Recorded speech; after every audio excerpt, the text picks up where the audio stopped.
Howdy, folks. Welcome to Adventures in Albraun, Courts of Everest. I am Joe Treff, your DM this evening and most, and joining me are my friends Matt, Vincent, Tina, Kara, Hannah, and Alana. We're all here tonight, and we're going to be playing D&D, but a couple of quick announcements before we get started. I forgot to open my notes. I have instead the best prison barge notes, so give me just 1 second. Hey, the best prison barge notes were important. You rolled a lot of dice. Yeah, it was a feat of endurance. Last night we played Starfinder like we do every Thursday night at 6:30 p.m. Eastern Standard Time right here, and there was a tremendous number of dice that were rolled. But we also have an Instagram. We have a Threads and a Blue Sky. And maybe some other social media. I forget. There's so many different things now. Is it Blue Ski or Blue At Sky? Albraun RPG. Blue Sky. Blue Sky. I'm pretty Blue sure. Ski. Well, because there's Bluey. that actually. At Albraun RPG, you can see whatever ends up being on our table. Right now, it's just table. But, you know, there are miniatures, Kara's hands. It's not just table. It's a turkey. Look at the Oh, turkey. it's a little turkey. Look at the turkey angle it. Oh, it's not food. So, very much a metaphor for next week, which is Thanksgiving. No. We will not be playing because we will be eating turkey and various other celebrations for Thanksgiving. However, right here, or not right here, over on YouTube at Albraun RPG, there will be Feast of the Noble Vale, the second edition, run by Kara for a number of us who got to do a culinary adventure set in the Albraun world. There is I would say, controversial outcome. I think we really haven't declared a winner yet, necessarily, but you can see that when it airs on Thanksgiving. Someone feels robbed. Then asked you for one and you said you did. there's a million of cool things that are going on. There is going to be a Yule adventure that Tina is going to be running for us. That is going to be streaming on the 21st. We have Axe Wolf and Woe that is going to be on December 14th and then will be streamed at some point in the future. That is going to be an epilogue to our first campaign and is going to be following the adventures of Brenna, the gnomish barbarian played by Hannah. It is a level 18 adventure and it's something. And so you can see that on the 14th. We have Blackheart of Texas, an original Fallout 5-part adventure being played in January and February, and then Ace of Roses is airing February 14th, preceding our D&D campaign that Friday. Tons of cool stuff that is also coming in 2025, but we'll announce that a little bit closer to the new year. That is all the announcements that I have. It's so many announcements. But there's even more stuff that I want to do. Oh man, I have a cool sailing escape adventure that I want to do. All this cool stuff. But we'll wait until 2025. It's gonna be called 2-bit. But we're going to play this week's session. Oh boy, of Courts of Everest.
Wandering Hearts. Really, in this Christian household. Wandering Hearts. Last we played, your adventuring party conglomerated within the small store kept by the elderly Shai Bulin, a water genasi with hints of Fey ancestry who sold magical odds and ends, but who seemed interested in unique items more than the strictly even trades. Valis traded away their Beetle Train pin set, the complete set, for essentially a tunic of truth, which eventually made its way to a different party member. You traded several items for a small black dog figurine that seemed to brim with magic, which Cheshire gifted to a rather hesitant Billy, who has seen a black dog, or at least what appears to be a black dog. on several ominous occasions in the past month. And Minka obtained a small brown frog statue for Ori. You then returned to the Spitting Stone Inn and planned your second attempt at gaining entry to the Lunari Guildhall. Ori and Cheshire used Windwalk to become clouds and float around to the ocean-facing windows of the Guildhall while the rest of you hid within Alina's ring. You successfully evaded the guards and floated up to the narrow walkway that wrapped around the sprawling sunroom beyond.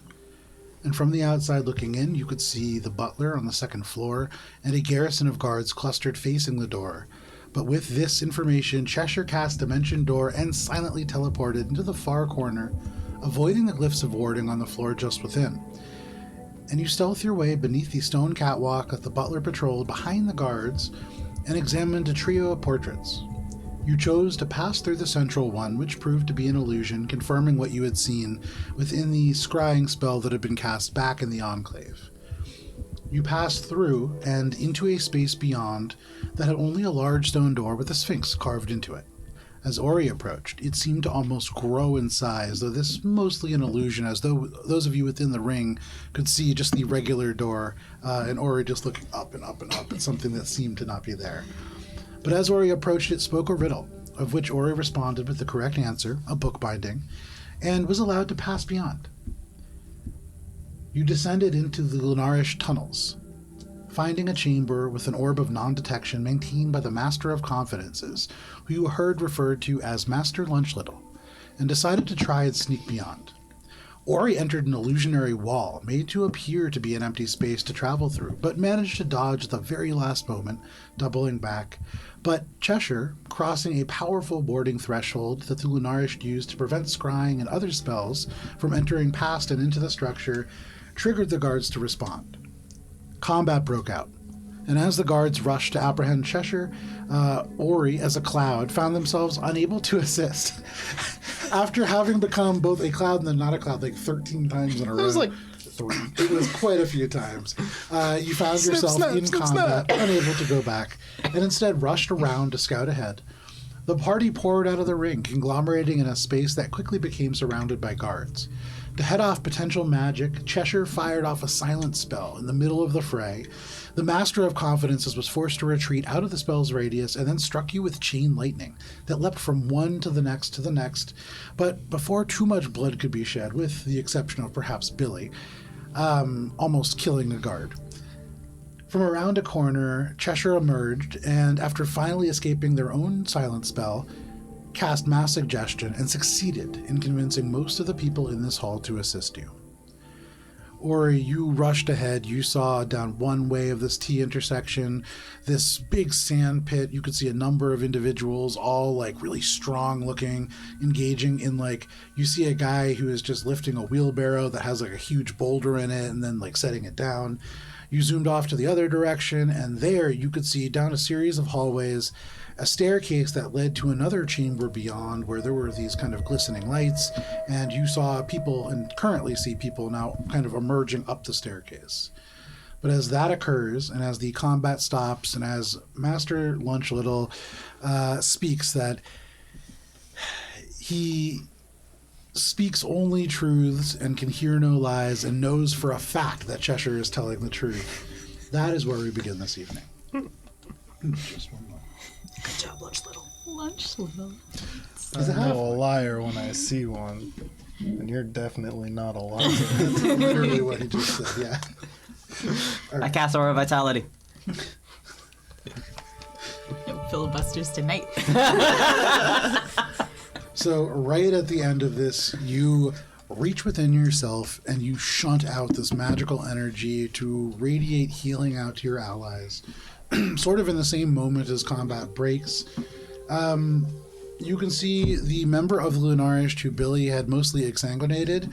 Blood loss brings them to that single HP. They are kind of slowly slumping down a wall in the corner. But the Master of Confidences turns to the rest of you, or turns actually from you to the guards, and says, "Go on ahead and grab Porter Stoche. Help Send recover themselves and send them home for the day. The rest of you back to your posts. I must escort them to the next level and send them on ahead." And you can see the halfling turns to you as one of the guards, kind of nods, gets up and kind of clambers down the corner. You could hear Ori, like one of the guards, running kind of behind where you are, and you see they reach the T intersection and turn to the left and like run down to where all the people are lifting weights and wrestling in a sand pit. You actually saw a dude like just straight up passed out in one of the it was covered in beer, right? Yeah. Kind of a chaotic scene over there. But the halfling turns to the rest of you and says, "Forgive me. I've forgotten in the confusion. Do you have a meeting with the guild directly, or are you headed for guild operations?" Operations, sir. Okay. They kind of turn, they look down the hallway. Ori, you're ahead. Are you doing anything? You could see a few people kind of make their way up to the top of the stairs and then look down. There's some like gesturing, and then you see they're like holding two thick ropes, and they seem to be waiting for something. This is down the right side? Yes. Could somebody do me a favor and turn the TV off upstairs? Oh, that's what that is. Yeah, I'd really. It's making me cry. I was like, where's I know. the I voices just heard it. coming Usually from? I'm good about turning it off, but I went downstairs early. Apologies. Well, I'm still a cloud, so I think effectively I can only move, right? Correct. I'm going to move to the, like, ceiling as high up so that I'm less, if smoke rises, mist rises and stuff, more inconspicuous, and get, like, closer without, going up overhead to see what they're trying to do, if I can. Sure. Go ahead and make a stealth check, and I believe as part of this you have advantage for stealth. Do I? I think technically... You're also technically in dim light here, and here, like, the lanterns are kind of spaced out. So even as a cloud, do I get the effects of that? You do. Okay, cool. Just gotta make sure. Stay honest. Okay. If you turn into a bat, you'll be a Natural cloud bat. 20. Ooh. You, and as a cloud, your essence kind of into like the little cracks and nooks and crannies of the stone tiles, and you creep along the top of this space, only about 25 feet taller. The ceiling's here, just like the room beyond. And you can see from your vantage point down the staircase, there are these thick ropes. There are 6 people that are kind of laid up, and they're actually dressed very much like the people that you had seen, kind of like lifting weights and doing things like that around the corner. They're all holding this thick rope, and you can see at the bottom there is another 2 individuals and then 2 others who look like they're just like guards who are securing these huge crates to these ropes to help like pull them up these stairs. They seem to be moving some kind of a shipment or something like that. And you can see it is like 6 huge crates, each one about 8 feet long. And so this is going to be sort of a time-consuming process. To continue down this path, almost certainly, your group will need to pass them. There is no like alternate hallway. Down the stairs, you can see the room is a little bit bigger, and the dazzling, at first would look like sparkling lights from where you are now become almost dazzling, as there is a gigantic, like 12-foot tall bismuth crystal that sprawls out across the entryway as this huge, almost like centerpiece. And then you can see just a little bit beyond, there seems to be like 2 openings that lead to like a further space.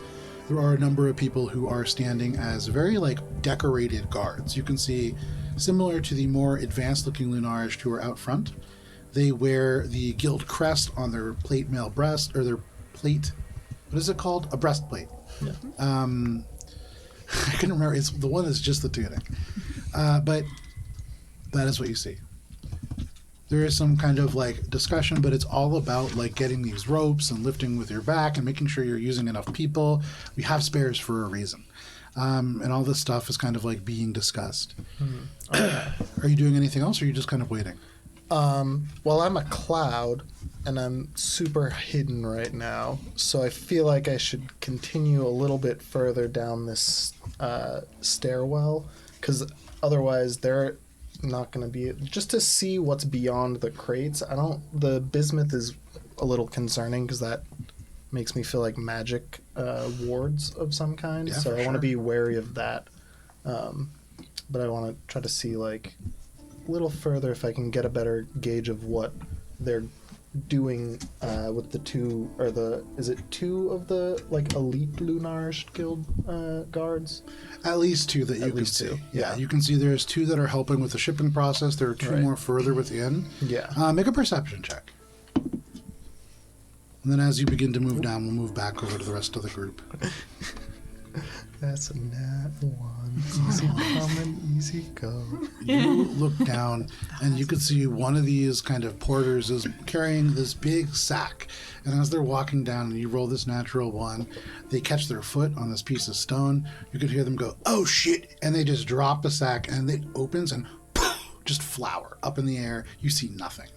It is just completely in the air and it seems to just hang. And when you turn, it like kind of shifts in a way that makes it really hard to see.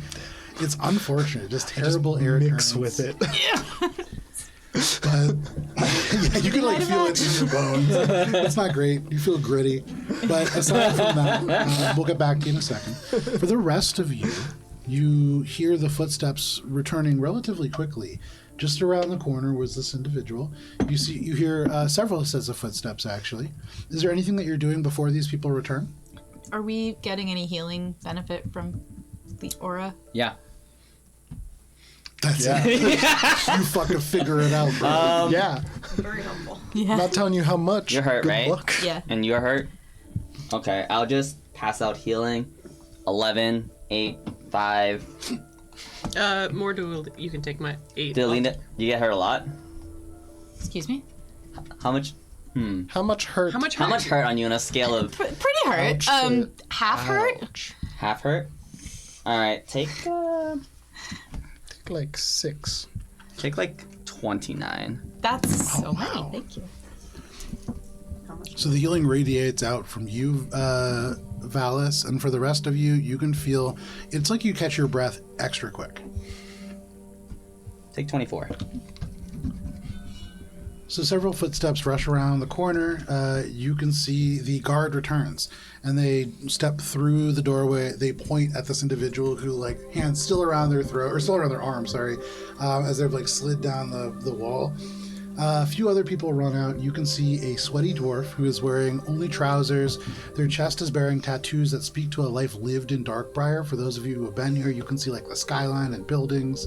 You see a buff satyr with blue eyes and short blonde hair, with 2 short horns that kind of jut out between. They're wearing a tunic and thick leather belt that resembles almost like a reinforced girdle.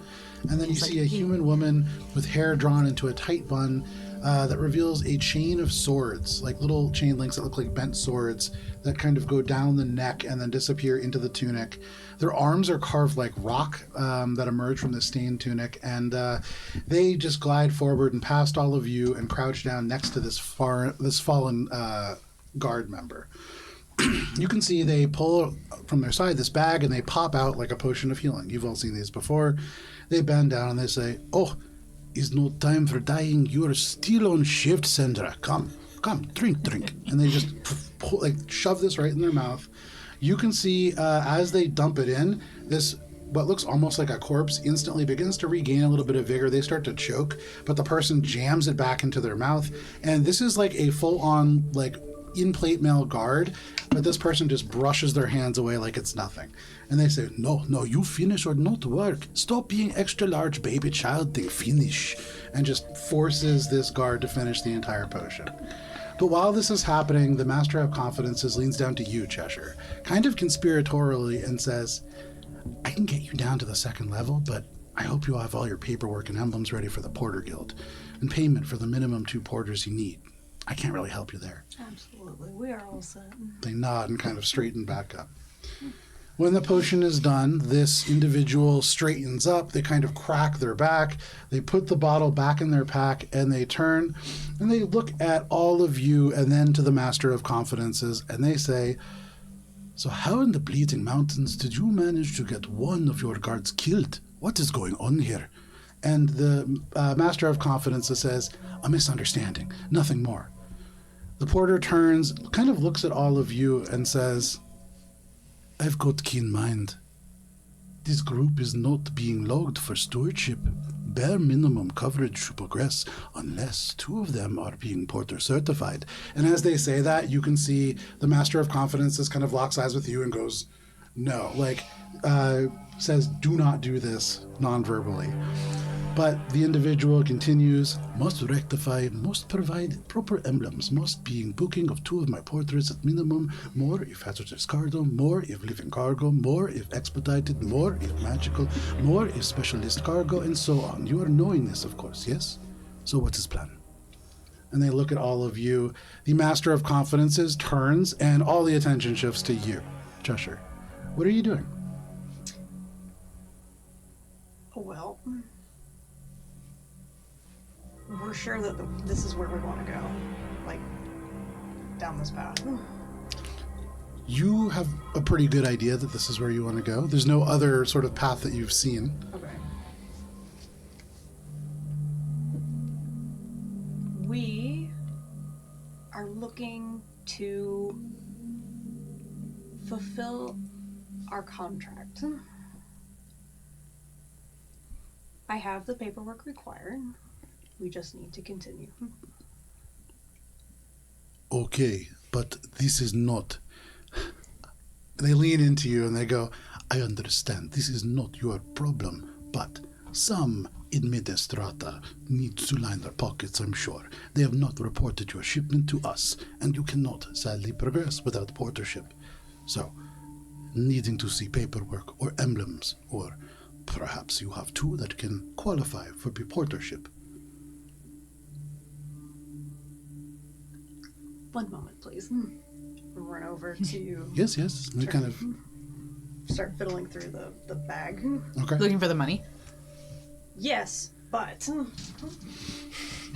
the bag. Just like whatever you need. while looking through, I want to create Okay. something to the best of my ability.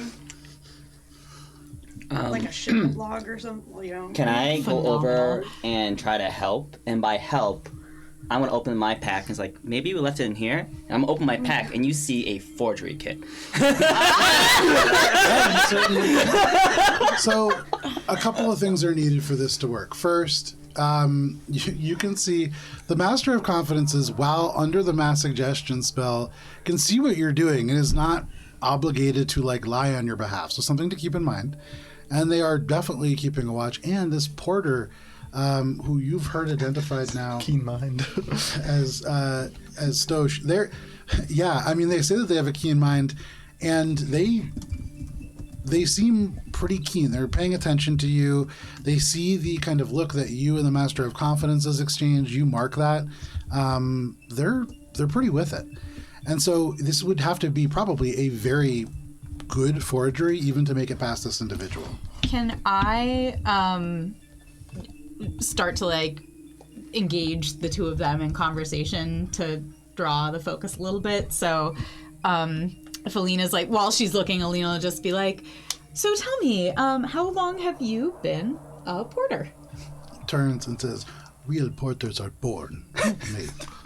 Oh, you must be. And so Hannah's not great at this, but Alina is a very strong performer. And so Alina's gonna like really start sort of complimenting him and like praising his skill in being such an excellent porter.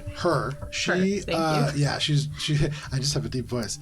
She, so yeah, you can definitely do that. Go ahead and make a persuasion check. 27. Okay. So you start complimenting them. You really kind of talk them up. They nod and they kind of say, yes, such small people would be very impressed by Stosh, of course. But that kind of distracts them a little bit. The Master of Confidence is still very much kind of paying attention to what's happening over here. Is anybody else doing anything to help? Valis is helping, and that will make it's going to be a sleight of hand check to do this in a hidden way, and then the check for the forgery kit. Oh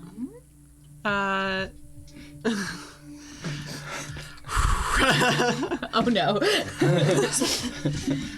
I think we'll just kind of like look around, and then the giant obelisk that was outside was sunstone. Yeah. And then this is just like a magical orb.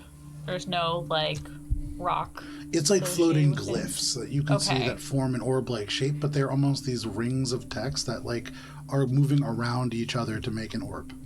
Billy goes and stands like kind of in front of Cheshire, in between like her and the Master of Confidences, and just kind of holds out her like bleeding arm and is like, Minka! I need help! Okay. Yes, and then Minka will like she's still glowing. And she'll just kind of like move towards Billy. Just kind of be like, oh wait, hang on. And just like, she will, in fact, cure wounds at the second level, but like it is somatic. So Sure. she'll, like, just wave her arms around and just, Make a sleight of hand check. Oh, I'm so good at sleight of hand, guys. Actually, it's better than some other tricks I've made. But I'm helping you, are bad out. at So sleight of take a hand. D8 as I use Bardic Inspiration. I literally can't see it. Stop laughing at. Sorry. Okay. I'm gonna need that Bardic Inspiration because it's bad. Oh, okay. That will in fact double it. It's not good. 16. Hey. So you. There I you do go. heal you for max though. I used a spell slot. I did use a spell. So slot. Cheshire, go ahead and make a sleight of hand check 13. first. I did. It was 28. 28. Okay. So I So was actually. I'm almost done. fair enough. With all of this distraction happening, there's literally Minka who is glowing like starlight in front of you. And so even people looking directly at you, it's just kind of like shadows. They can't really see. You can see many of the guards kind of like turn their heads and like it's a lot happening. You feel pretty hidden and you're able to very quickly kind of pull aside. You grab implements from the forgery kit and you're able to put together what you think of as like pretty good documentation. What does it say? Like, why are you there?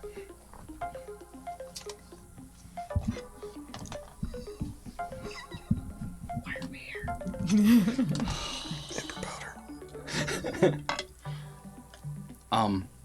Is this Tina asking or I think Tina is asking. They're like talking to each other. Memories. 2 boxes of memories. Says here we have to bring them to the memory room. You would actually like. Bay 13, aisle 7. Is that what you're writing? Yeah. Encoded thoughts. I think that's what they're called. Or, I don't know. I don't think. So you write You're down not there, memories. Cloudboy. You were there for a shipment of memories. Are you there to pick them up? Are you dropping them off? Coming or outbound. Are you inspecting them? Are you what does the paperwork say you're there for? Memories. Is this business or pleasure? Are you here for the 12 o'clock tour? The most awkward, like, passport interrogation. This is like Cheshire asking the guy with effortlessly no puts memories? together like perfect Lunarish letterhead, like the form of perfect straight lines. It looks like it was printed out almost, and then it comes down for a reason for visit, and then just like brick. Like, Started with per my last email.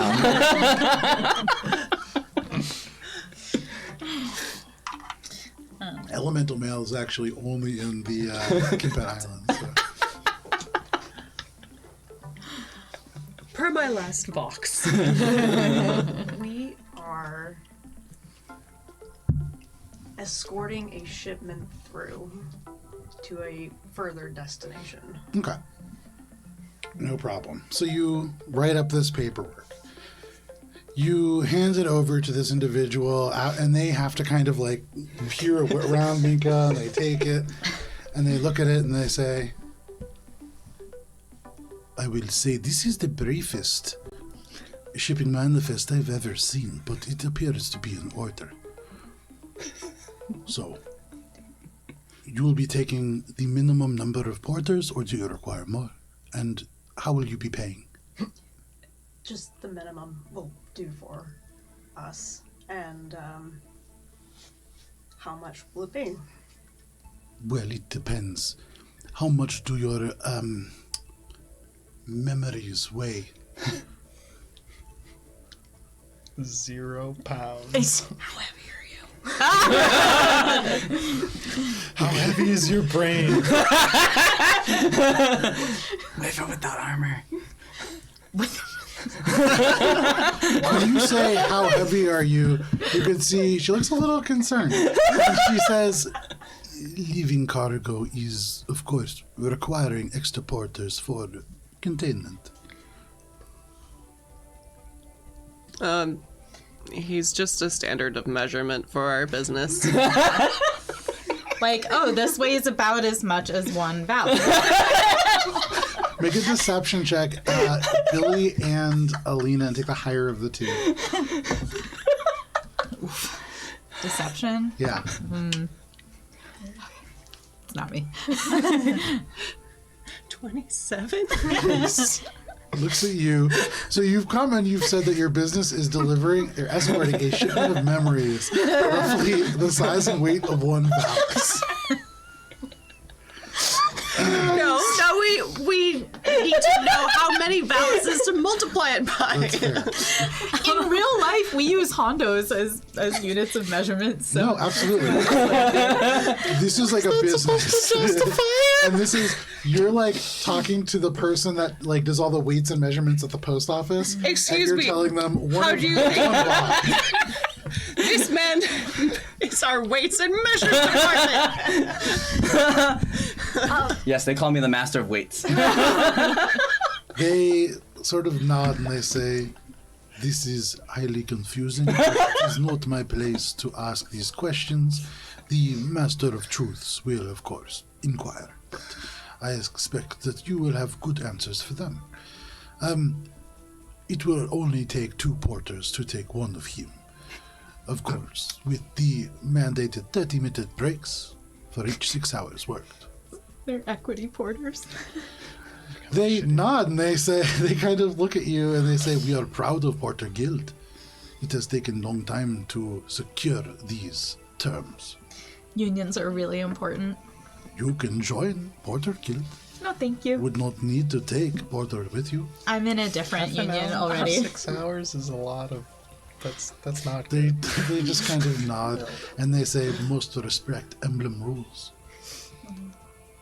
That's terrible. While this whole exchange is going on, Megan's gonna think and just be like, Porter Guild, Traveling Guild, ship things. Yes.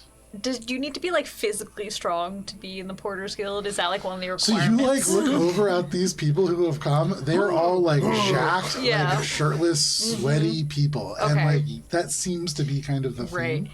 Okay. She's then gonna look at the party and just think to herself, I don't think any of us could qualify. Maybe Valis. Definitely valid. He's so strong. Only so we could not get the 2 minimum. But she turns to the sort of the shirtless dwarf and just says, "Go and fetch 2 newest recruits and bring them. They will escort these people to their place." They nod and they kind of like run off around the corner. But Ori, for you all this business is happening. Business. You're a cloud. You float down and you kind of creep along the edge, and you can see in front of you there's this huge kind of sprawling bismuth thing that goes up almost like halfway up to the ceiling, which is about 25 feet up. You can see off to the left and the right there are these kind of like crystalline structures that are carved and almost like sculpted into these almost organic shapes. These have been like, they're like manicured crystals basically. You can see there's a tremendous amount of empty room. There is just 2 benches that are like designed for waiting. You can actually see the guy who like spilled the flour all over the place. He's like sitting. There are just these 2 tear marks coming down the flour, and he's just like trying to stuff flour back into the sack, but it's like not going great. Aside from that, you can see there's a number of guards. Nobody's moving to help this guy. You can see one of them does look very uncomfortable though. Like through the helmet, they're like looking down at them and then like looking away. Yeah, it's like nobody's having a good time in this room. Beyond the kind of doorways as you creep down, you can see that there is a trio of sphinx gates. These kind of doors with sphinxes on them. One on the very far left, one on the far right, and one in the center. Each one slightly different and reads in celestial little signs above. You can see in front of that there is a sort of desk. There is like a chest on that desk. And behind it there is an individual who is currently writing something down in like a leather journal. You can see they are an elf. They're like blonde hair, these immaculate, beautiful teal robes with these golden like what is it called when you have like the little stitching? Embroidered, thank you. Embroidered Lunarish guild crest across the left breast that then like spirals into the actual stitching and seams of the garment itself.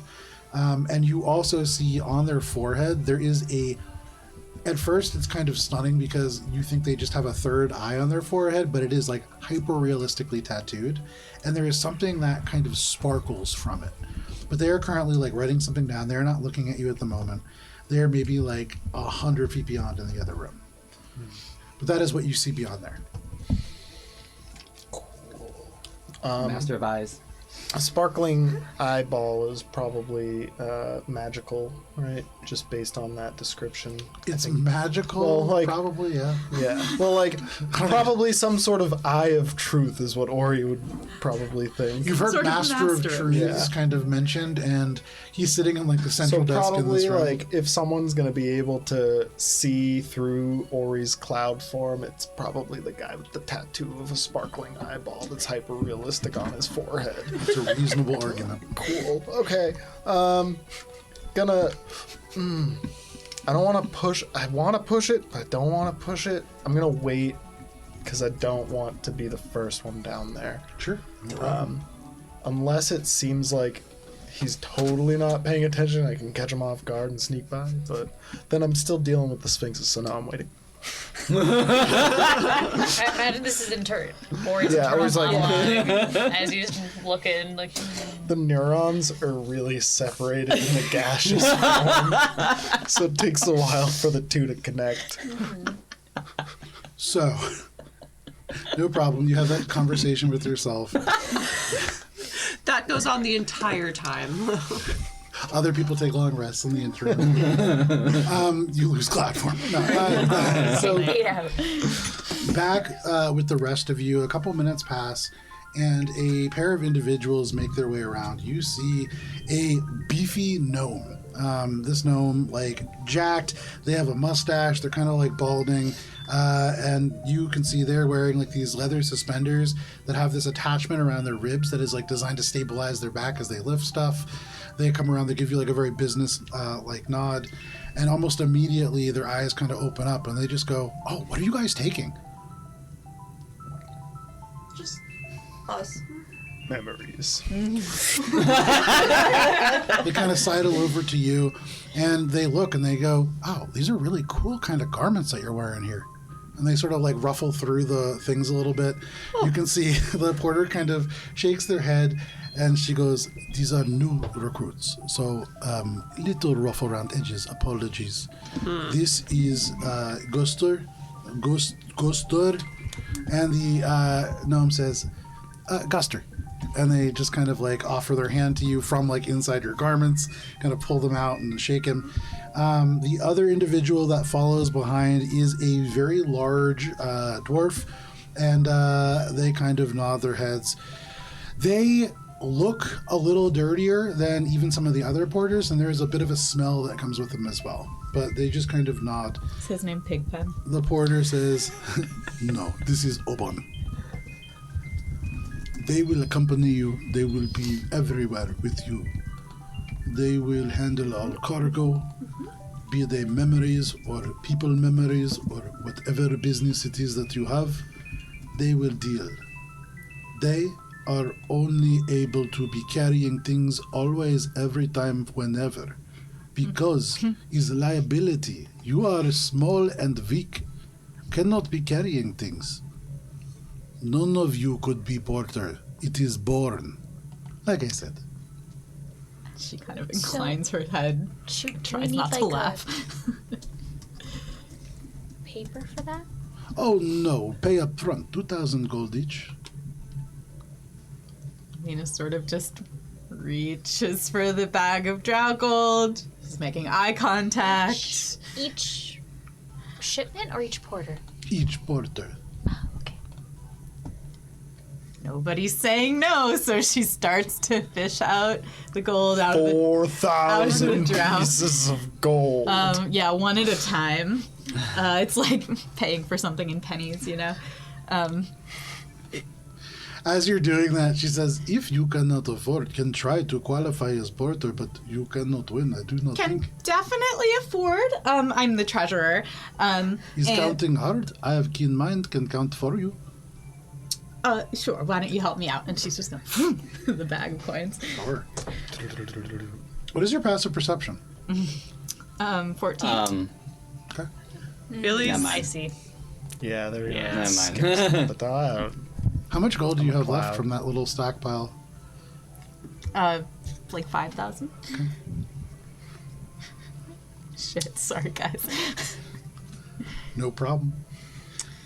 She counts out the gold for you, moving the hand surprisingly fast for somebody who is so like strong, really dexterous as well as this individual. But they gather their payment. Your bag feels a little bit lighter than you thought it might, but no problem. And Sorry guys. they, Easy come, easy go. Just for record keeping purposes though. How many valises translated into gold? 3,200 pieces of gold are out of your possession. 3,200. Correct. Oh, sorry. They took an additional 1,200. 5,000. So actually, they take all the 5,200. gold. They take all of it. Oh yeah. They took all I of it. feel like It's not that all of it. if there was only 5,000 left and they were taking 4,000, I feel like that is a There is a obvious. weight that goes back into your bag, so it feels as if they're returning stuff to you. Yeah, Does the weight stay in the bag? it seems to. Damn. So Only Ori wasn't a clown. they nod and they say, "Thank you for being such expedient conductors of business." Yes. I'm pretty sure I'm very stupid, but you're welcome. They smile and they say, "No, he's not stupid. He's just strength in different area. Not physical strong or mental strong, but maybe personality strong. Have a good day, all of you." Does the bag look visibly decreased? it was No, It was in the bag. it looks folder. like yeah, but even like imagine that you took it all out in like a Yeah, big it is. bag. That bag looks like about as much as you would imagine it be decreased for. Okay. So, you all have I look in the paperwork bag? order. Huh? Can I look in the bag? You absolutely can. There are like little bits of gold in there, like absolutely. Put it back in. Right. For the rest of you, is there anything that you're doing while this transaction is taking place? I think at this point, Minka would just be staring at the orb because I don't think she's ever seen anything like this before. Sure. And just see if she can like understand any of it. Make an Arcana check. So what I imagine is actually going to happen because Arcana's not strong with Minka, it's super not. So because she rolled a natural one, she's going to stare at it, Yeah. and then, but instead of being able to read anything, it just becomes like essentially the equivalent of like the blight spell, where she just kind of gets stun locked. You look at Looking it at it. and you see patterns. You see symbols that almost certainly line up, and in your face and in your mind, you try to like figure out where they all go. And you're doing thousands of calculations in a minute, and none of them are working. None of them make sense. None of them are really connected to each other, but you're doing them. You're not really sure what's going on here. I got it. As far as you can tell, this is like a very complex illumination spell that probably has some like anti-magical properties to it. It may also, you've heard of a spell called Prestidigitation. It might be like a fancier version of that with some added utility, but who knows. You conduct this deal of a lifetime, and you make your way, or you are given leave. She says, so, of course, you will be checking in with Master of Truths before you go on. You'll be taking left path if you are going to complete this deal. So, goodbye. Have a good, safe journey doing whatever business that is person wait. Thank you. You've been great. Moving on. Okay? You're moving off. You have these two sort of porters flanking you on either side. The gnome just kind of says, "Is there something that I can carry? I'm really strong." These nuts. I don't really want you touching any of my stuff. They nod and they go, "That's okay." I'm pretty sure you guys just robbed me. Hey, how much gold is left? I'm gonna look in and Are we start really counting going to it. count here? No, well, I'm just looking. I want to have some in my pocket because Another time when we're not walking through a place we've never You can been see the guy before. says, "No, I kinda think doing like counting a it's walk actually and a talk. really good idea." Bearing in mind, of course, we do need to be paid if this does take longer than 6 hours, an additional amount. I was imagining like a walk and talk Yeah. for the record. Oh yeah, no, you're walking, but it's only like 15 feet to the kind of T intersection. You walk to that intersection. You see off to your left there is just this huge room. There's like a sand pit. It's just a whole bunch of buff people like lifting weights. I would say you can see there is like a huge like stone that you can see is highly decorated. People have like chiseled their name into, and there is like little marks that are kind of marked up on the wall next to it. This is definitely some kind of a competition. You can see there are people wrestling in the sand right now. There are about 10 porters of the Lunarish that are kind of going about various activities here. Nobody's wearing the fineries of the Lunarish here. This is just tank tops, trousers secured with cord, leather braces around the lower backs and arms. People here are dirty and sweaty, but they're generally like in pretty good moods. You do see there is a dude who is questionably dead. They're wearing tattered brown, green, and purple like kind of outfits that are just like matted in old beer and dirt and like sweat. You can actually smell them. There's a guy that's like shaking them lightly right now. You can see at the far end of the room is a 15-foot staircase that goes up to a space where there are like boxes and all kinds of things. There's like a little dormitory space in the corner. But the porters kind of guide you around and to the right. And you make your way over in the direction of Ori. Ori, you hear footsteps. You hear this gnomish individual who answers what Alina says and said, well, you really could count it right now. Bearing in mind, of course, you would need to pay more if it takes longer than 6 hours. But I also just think it's good to be careful. A lot of people actually choose for us not to handle anything at all. Yeah. It's really a liability thing. They're just not. You know what? I'm going to let you carry this, and I'm going to pass them the jar of dirt. They take the jar of dirt and they go, so this is memories? Very Don't valuable. shake that. Oh, why? These memories. It's not supposed to be shaken. What will happen if I shake? What are you guys doing?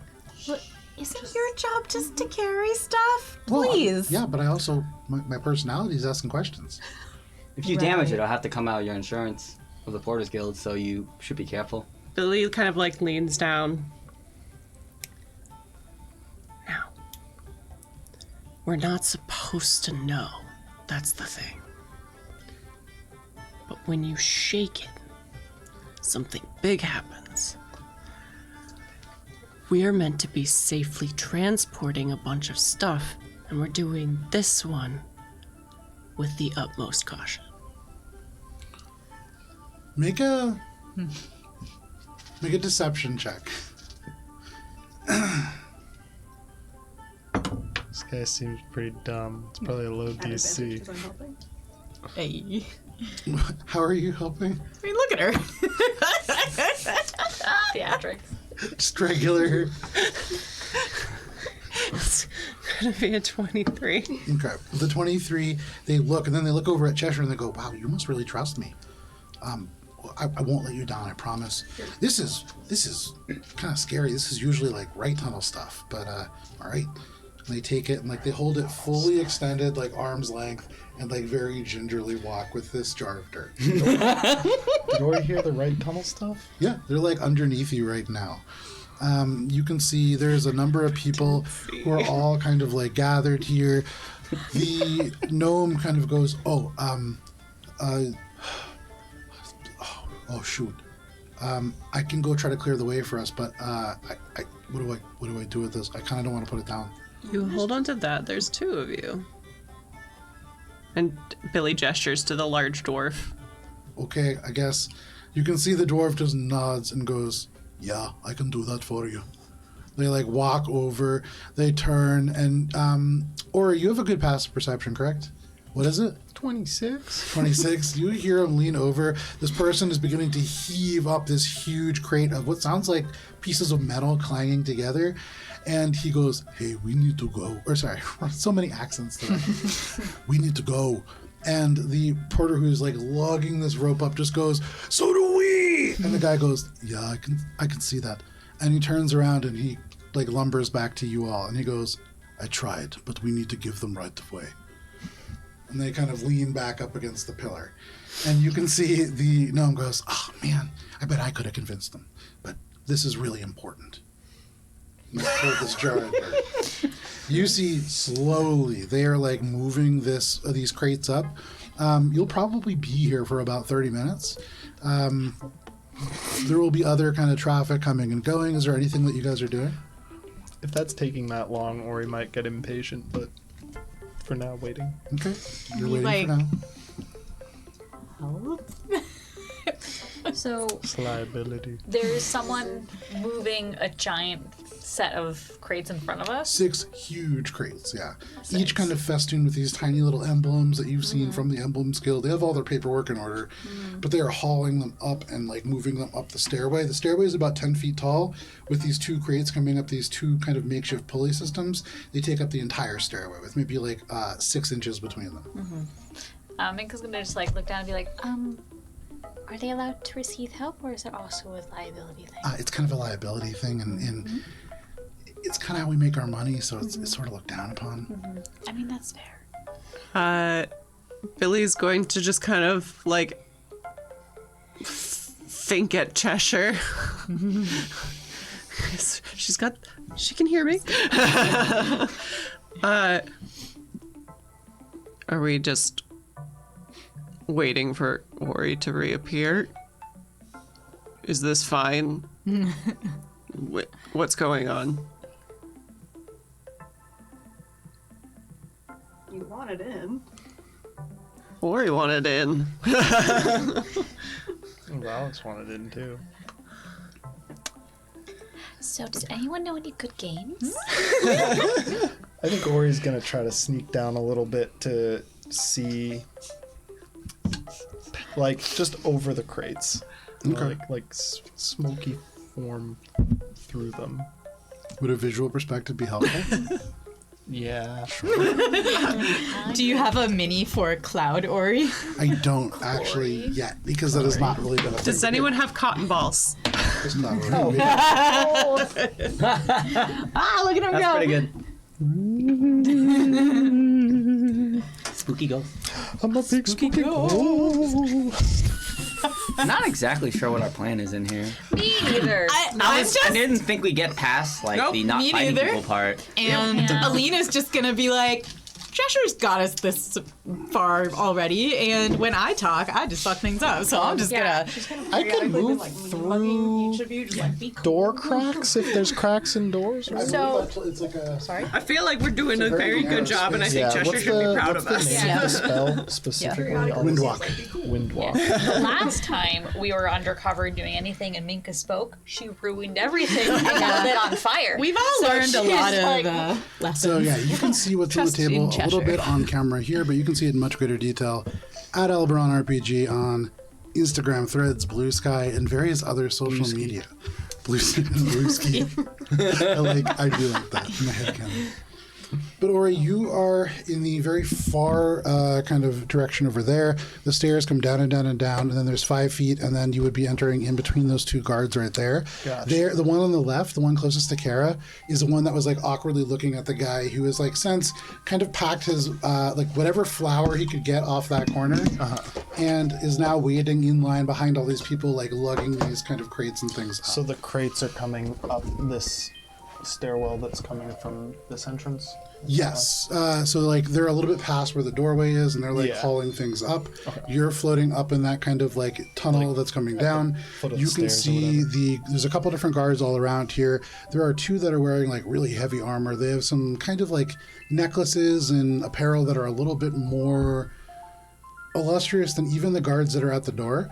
And then you can see who you have thought of as potentially the Master of Truths at this Tattoo desk eye. all the way in the back with this little black hat on. They're like writing in a journal. And then there are 3 doorways that you can see behind. Each of those empty spaces, there is a 8-foot tall kind of stone doorway with a sphinx carved into it. You would imagine probably similar. They will each verbally speak out a riddle when approached to open. Yeah. You can see there is signs in celestial above each one.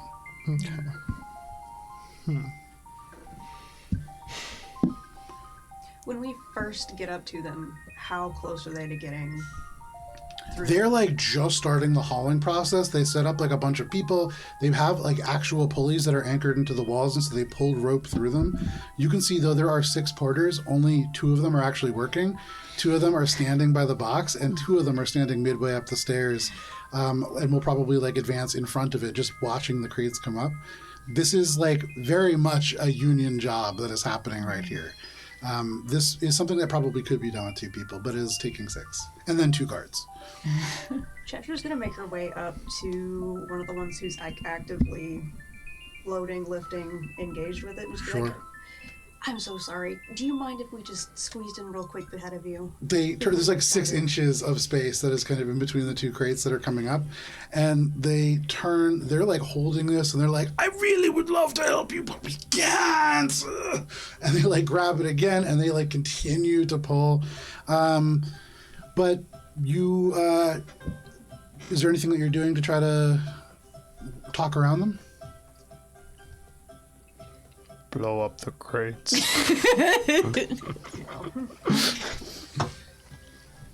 Okay, no problem. So you wait, and you wait, and you wait. Ori's probably not gonna wait that long. Okay. So what are you doing? Oh, probably dying. I'll change the music on. So it says in the gaseous form, I can only take the dash action or to revert to my normal form. In a gaseous form, would I be able to see and determine if there are cracks through which I could enter these doors? With your previous perception check, probably not. Given the previous one that you had seen, there was no notable cracks. It seemed like probably part of the like magic that sealed, required to seal it. Like totally sealed. Yeah. That's what. Okay. Yeah. I mean, there really isn't that much that I can do at this current moment in cloud form, without getting in a fight that seems like it would be 5 against 1. So Practice his patience. yeah, trying to figure out. Is there anything else in this room that seems like it could be potential, like, security measures, I guess, other than Make an the guards investigation check. and the sphinxes? Sure, make an investigation check.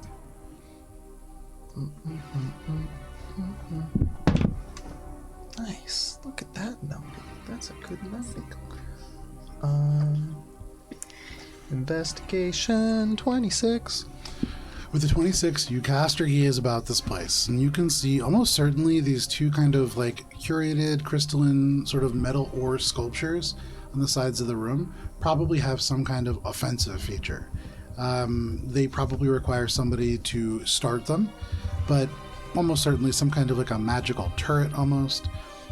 You would get the sense that in the spaces between the walls, those could probably be... You see like elements of magical glyphs on the edges of the walls that are open, and you would guess that there is some kind of spell that can be incorporated into that space, though with your background or lack thereof of magic, probably not really a good idea as to what it might be. And then again, you see the Master of Truths, such as they might be, this glowing magical eye, like almost certainly. Seems like a tough Something one. that would probably be like if you move too far into the room, almost certainly they will be able to see you. Yeah, that's why I was not doing that. I gotta wait so that if I die, I'm at least with some friends. Oh. A half an hour passes. It takes the full amount of time. You can see they take a break between each set of the crates. So they get like a little 5-minute breather. There's like a lot of encouraging talk going on between guild members, but they make their way up. I think maybe 5 minutes in, Billy starts like going through a bunch of the contractual loopholes that may arrive. And then kind of like looks over at the beefy gnome who has a name, but that's the name I remember. Guster. Guster. And then say, so I know that we're not supposed to carry our cargo. Yeah. Any cargo, really.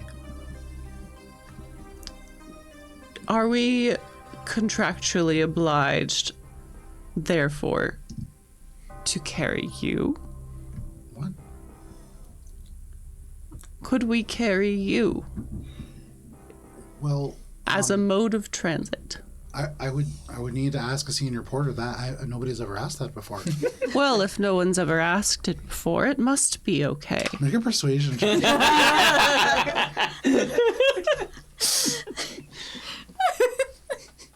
You gave us a gnome and a dwarf. Throw me. Persuasion? Yeah. It's a 23. He nods a little bit. You can see him like kind of talking it out in his own mind, and he goes, "Yeah. No, that makes sense. Yeah. I mean, I guess if somebody wants to carry me, I wouldn't really mind that." And then Billy kind of looks around and says, some of us can fly, step farther away. If we can clear a large enough space as is safe and required by your Porters Guild, we could make loud noises and go up the ramp. We have many methods and conveyances for you. Oh, I think I'll probably be fine. It's really more, if you break the rules, it's pretty steep penalties. Oh, yes. But I mean, if you all need to go a little bit faster and there's a way that you can get us through, that would be great. I think the next round of ships leaves in about 20 minutes. So if we're trying to catch a particular ship, 20 minutes. We best see the masters then. it would be hard to make it there in even 25 minutes running straight out. Never mind, you still have to talk to the Master of Truths. You must be taking a later boat, I'm sure. And Billy kind of gestures around. Well, does anyone want to take a ship faster, or are you more interested in waiting around? If you guys told me where you're trying to go, I could probably tell you about the ships. I know most of them. Oh, okay.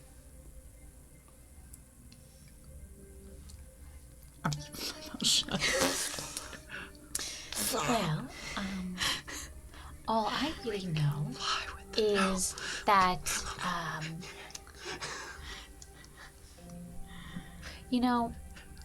how does one become a porter? Because I've been watching this the whole time, and it seems like you guys have a pretty okay gig going on. He nods up and down a little bit, and he goes, oh, well, I mean, you need to be able to beat at least one of the porters in the slag toss. You can pick any porter that's on shift, so people try to get really creative about that, but there's no such thing as a weak porter, so really, anybody that you pick will be pretty good. And you also need to demonstrate proper lifting procedure. You need to be physically tough and strong, and you need to be of mirthful temperament to each other, but you can be, as you saw, rude to people who aren't part of the guild. And those of noble birth can, of course, pay 20,000 gold to obtain a lifetime portership if they want that for some reason. That's interesting. Yeah, a lot of the noble families do that for some reason.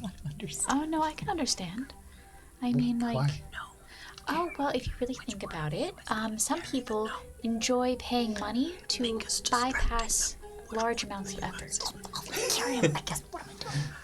Oh, they're not paying to, lift stuff. They're paying just to go through. Oh, you're pretty smart, lady. That's not allowed. You gotta pick up the noble. Makes sense. Yeah, oh yeah. Gotta get to the right door now. Fuck, guys, come on. Can you? The gnome. Because the gnome will be hard. Are you 10 talking to minutes go Alice? by. Billy's been talking to the group while this What do you want me to distraction do? has been going on. Billy has been I might in the take my corner chances against the fucking What do you want us to do? truths at this point.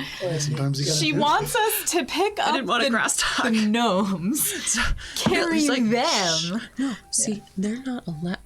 They have to carry our stuff. We're not allowed to touch the stuff. So if we want to go faster and fulfill our You can see contractual the obligations, dwarf, the porter dwarf is slowly, you can tell that he's trying to sneak in to, eavesdrop, but he's doing it comically badly. And so he's like, Billy hasn't said anything that goes against what No, for sure, she's for been sure, saying but- this but- entire time. but you definitely and notice now that he's trying to she's going to listen. continue with the ruse. Sure. So if we want to fulfill our contractual obligation, because we are not paid by the hour, we are paid a flat rate, unlike this group, we can pick up and carry them. But how do we get across? No, We can carry them with us, and we will magically get across because we have that ability. Is there? I'm like imagining that they're taking up the entire space that we So can't there fly is, over. Can there we fly is like over? 5 feet over them. You could clear over top them. It would be a little uncomfortable flying, but like phase step, that kind of stuff would work great. It's just a matter of whether or not you guys want to do it. Billy has convinced this gnome that it is absolutely a-okay by policies and procedures to do this. The dwarf hasn't said anything yet. I mean, you want me to pick him up and then what? Well, no, Well, then we use our magic to get past the obstacle, and we will be ahead and further in and, able to get close to the ship. Mm-hmm. Where we can Sounds good. transport our memories. I'm on That board. sounds good. All right, well, ready to go then? It seems like everybody's on board. Yes. Mingo's just fully absorbed in her conversation with the gnome, just to be like, trying to understand what it means to be a porter. It really means being good friends with each other, having each other's back, and making sure that all the tough parts of the job are just a little easier. Oh, I'd like to be a porter. I know, He nods and he looks at you and says, I think you're probably the only one that could become a porter, truthfully. And the dwarf looks you up and down and goes, honestly, son, even you would have a tough time. And if you picked the champion, for instance, you wouldn't win. Why don't we take this conversation on the go? Anybody have concerns about any of it? And she sort of activates her flight so that it shows that she can fly. And she's like, so who am I carrying? I'll point to the porters. I can probably only carry one of you guys. The gnome holds up the dirt and goes, me? Yeah, definitely. do you want me to make it light? I don't know. Do I want her to make him light? You he's a gnome. He's pretty light, so you Okay. have no problem. The dirt's probably about as heavy as he is. So, yeah. Alina's like, good. And I guess over they go. He's holding the straw of dirt, you're holding him, Yeah. and you just float over top, no problem. He just goes, this is great. And as you just kind of go over top, you could see one of the porters like mutters under his breath. He's like red in the face, sweating, like pulling this crate up, and you're just flying over. The other porter just goes, hey, and you make your way over top, no problem. Master of Voights, would you do us the great honor of transporting the dwarf? How do I get over? FaceTime. Huh? FaceTime.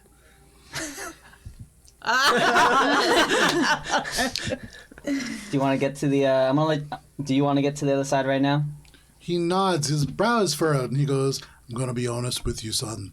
I don't think you can carry me like that. I want to put my hand on him and face step him to the side. He just shows up and goes, oh! That was a little different than what I thought. And Alina, when they're over there, just to distract them a little, Alina's going to be like, I gotta say, on your first day, you guys are doing really advanced level portering. See, the gnome says, oh no, this is actually my second day. Well, I can tell you're gonna climb the ranks quickly. Oh, I really hope so. Yeah. Are we? We are going with. So you are all now down right at the base, in between these two guards. You can see they have this really ornate sort of lunarish kind of heraldry. They are very similar to the guards that you saw outside of the guild hall proper. Which ship are we looking for? Or are we looking for a ship? As you appear We're briefly, looking they for kind a of ship slide to the swords out, but transport seeing our the porters memories. with you, they very quickly seem like kind of assured. The swords go back in the sheaths. The first guard over on the left-hand side, who had looked kind of pained at the one who had spilled the flour, turns and looks at all of you. Ori, are you doing anything while your allies now? It's taken about 15 minutes for them to get here, but they're here.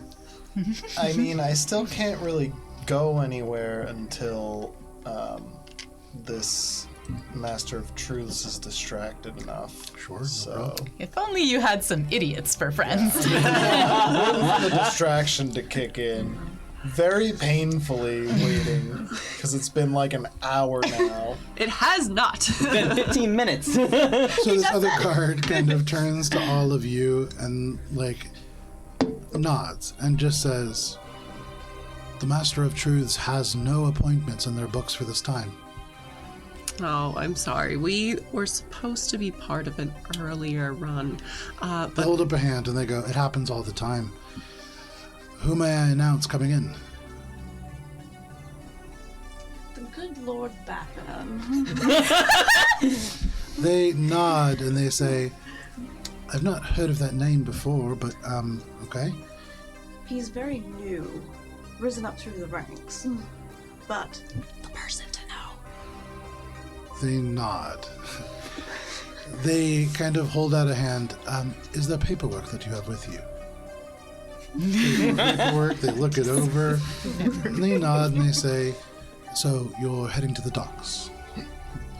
It'll be the path on the left.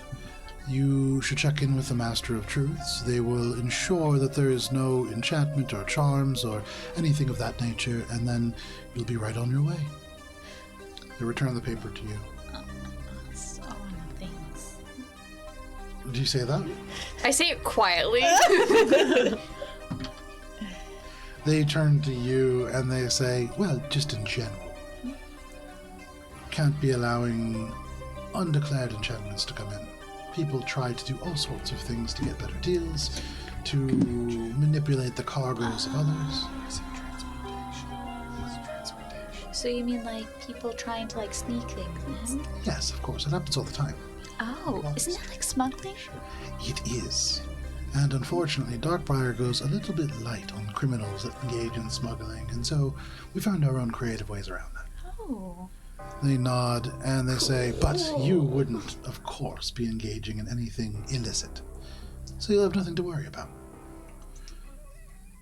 They point over to the 2 benches. There's only enough benches for 4 people in total, but they say, "Please have a seat and wait, and I will go and prepare the master for all of your arrival." And they turn and kind of clank off and through the hallway.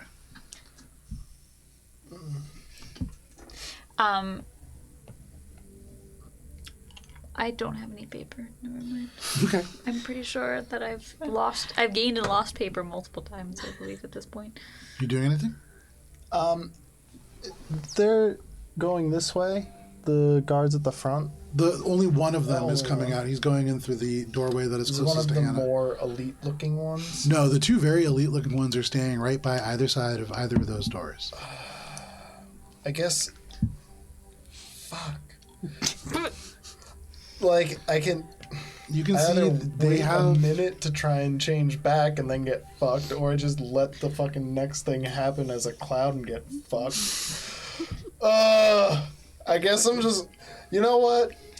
Ori's getting impatient, going for that door, misty clouding over the ceiling to just fucking. You guys are on this side now. Let's fucking do it. Let's fucking go. I have a question. It wouldn't be a Yeah. true fight without Matt steaming ahead into the So, Like- the spell Windwalk We'll Yes. waste some gives time. someone a gaseous Ori's gonna form. Correct. lose out on Is that gaseous form the same as the spell gaseous form? I don't believe so. No, I think it just No. marks that they have a gaseous form As for in- yeah. purposes of like squeezing and things like Yeah. that. Okay. Cool. That was just my one question before Ori goes charging in. Yeah.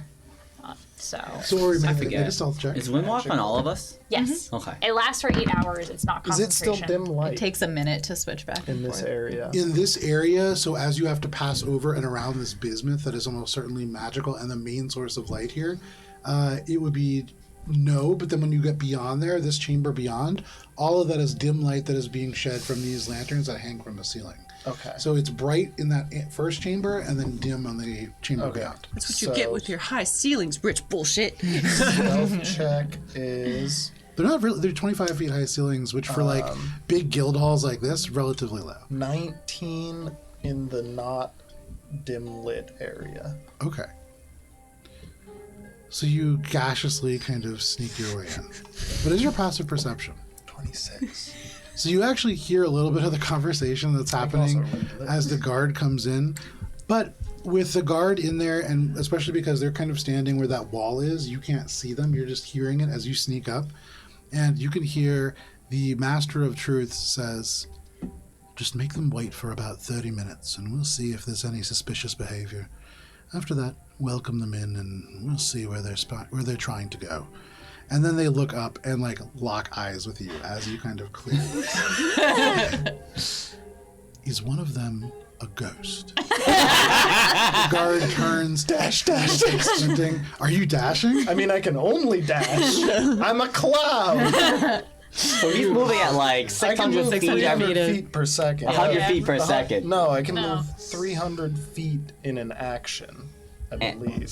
in a movement, and then In a you movement. dash with I have flying a speed flying speed of of 300 feet. So I can effectively move 600 feet because I'm a rogue and my bonus action can be used to take the dash action again. So, So I can move 900 feet per turn. oh, yes. so 150. As long feet as per there's second. some sort of... If there's no crackman, I'm just... They like they Tornado. lock eye contact with you. They say, is one of them a ghost? And the guard turns and looks up. You start speeding forward. They point out and they just say, Estros. And in that moment, you slam, even as a kind of cloud ghosty form, into something. And you bounce to the back and left and right. With 300 feet, you bounce around like a ping pong ball. And you feel like you are in a 10-foot sphere of just this invisible force as you are just bouncing around in there. You feel like this is just kind of like binding you in. And they hold their arm up there and they turn and they say, so no ghost. And the guard just shakes their head no. They turn and all of you hear from beyond, would one of you come in here, please? Yes, sir. Yeah. Do we hear all that? Like, what do we hear? No, you hear none of that conversation. Ori hears it as Ori's approaching because Ori has very good sense of hearing. Talent And then smart. Ori peeks around the corner and tries to run as he is spotted. He is hit with this kind of wall of force. And then this person turns and asks for all of you to come in. Coming. For one of you to For come in. one. Sorry. Take a look at the bismuth. Yeah, sure. You look at it. It's shiny. Can I please, like, look at it? So again, like, all up to in know that. more magical things about it, or I to like just just- see it better? I just want to, like... I want to know, an have I insight ever check, like- seen a bismuth structure this large? Make a nature check. Yes. Mika Because wants to Mika- behold the bismuth. Yeah. I just walked into the room with a really cool rock, and I'm trying to contain myself to not, like... Sure. No worries. Make a nature check. Oh man, the shitty rolls. I love it. I'm rolling so well tonight, guys. Yeah, okay. That's a total of 10. Natural crystal for sure. You Yeah. know that when you see something that is uneven, it's natural, and this is Yeah. uneven, and so it must be natural. Right. It's huge. You've never seen anything like it. It might be gold, but it has a rainbow hue to it. You are not strictly familiar with bismuth is not terribly common. No. And so, like, you've never really encountered this before. It might be fool's gold, but it also might just be magical gold. It's shedding light. Hard to tell. So I think if Mega's left uninterrupted, she'll just be walking around the bismuth, like looking at it from every angle and be like, oh my god. And then like if left unattended for about 10 minutes, she'll probably start interrogating the guards about it. Okay, so you begin to just circle this bismuth enraptured. Who's just going to chaperone talk to her a little bit? Master of Truths. Cheshire's stopping him. Okay. Cheshire, you walk in, making your way over to this individual who has one hand held. If you follow, you can see this sphere, and there's just like the vague kind of impression of something just bumping back and forth into different parts of it. You can't really see Ori, but having seen Ori as a cloud before, you get the sense that that is Ori. And this individual looks at you. You can see, give me one moment here. Feel free to adjust as needed. All right, basement. It's alright. Let's. Wait. No, Billy should be closer to Julie. The Master of Truths is an individual with this arcane tattoo. You can see actively, almost like fire that is like this emerald green, kind of radiating off their head. It is this eye, and every now and then, the radiant light that comes off of it kind of blinks, though the eye tattoo itself does not. And you can see it moves around and seems to kind of peer, taking in different individuals, even through the wall beyond. But then both of their regular eyes and then this one magical one focus on you, and they say, "What is your business here?" We're just passing through. That's not true. They gesture up at this individual who is kind of captured up here, and they say, "You've been sent here by someone. You weren't in the books, and well, There is a number of people that don't declare shipments to line their own pockets. I generally have a good idea of who that is as well. So I'll ask you again. Why are you here? At the request of someone I hold dear. You'll need to be a bit clearer than that. I begin the minute of. You hear up until your left. Except it's a little like. You begin to transition back into your material form. The cloud stopped bouncing around. It's just. Shakes a bit.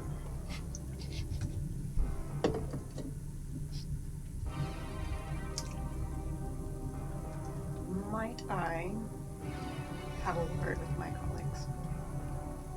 They turn, you see the magical eye like blazes again and seems to almost look through the wall, and they say, that would give you time to conspire, and that's not what I'm looking for. I would like a measure of honesty. I am the master of truths, after all. That you are. I am here looking for an item that was lost.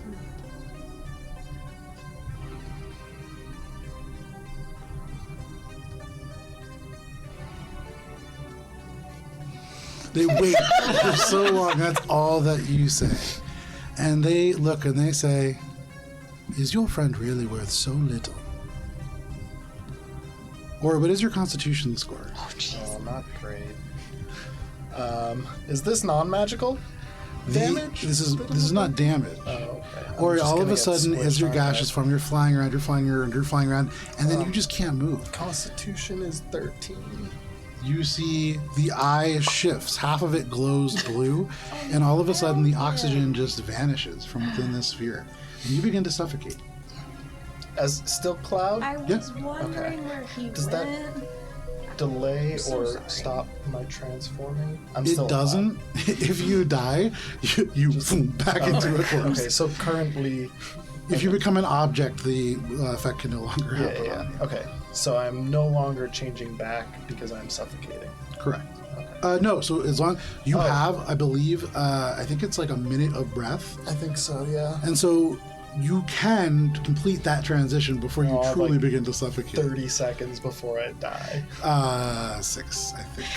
Oh dear. Well, I guess, yeah, misplaced him. Thank you for finding him. Could you mind returning him to us? You can see they just pull this ball of force. You can see like the oxygen has completely vanished, and so even as a gas, it's like hard for you to move. There's no medium to transmit through, and so you're kind of like slumped on the bottom. You have no air. You can feel like this is unlike any sense of entrapment that you've ever felt before. You're trapped on the outside, but you're trapped on the inside as well. Gas. 20 seconds goes by. I truly didn't know where he had gone. And you still haven't answered my question. I can do this 3 more times, and I know that you have more than 3 more friends. 10 seconds go by. Am I changed yet? Got I am 35 not seconds. sure why we are here. You can see they squint, and they look at you, and they say, that's the first truthful thing that you've said. They look over, and they continue to let the timer run out on Ori. But they say, you may send someone else in. Do not delay. You don't have much time left. All right. Go out and tag Lena. You're up. Okay. Here we go. She's gonna go in. As you cross the threshold, this individual says, your friend is suffocating, and they have not long left in this world. Why are you here? to help him. You turn don't and know. suddenly you see Ori becomes like real in this, There he is. and gasping for breath. You can see like turning a little bit blue is Ori. Please, he's such an idiot, but he's our friend. Can we just... You still? You can see they just say, "I can wait as long as I need for an answer," or you begin to suffocate. Okay, so is this... Do I recognize this spell, meaning do I know that, like, whether he's concentrating on it? Make a quick Arcana check. Not gonna be good enough. 16? 16. I would say you cast enough concentration magic to know that as their eyes are kind of like flickering over and looking, almost certainly they are concentrating on the spell. Okay. And so Alina is gonna be like, the only thing she can think of is to break his concentration, so she's gonna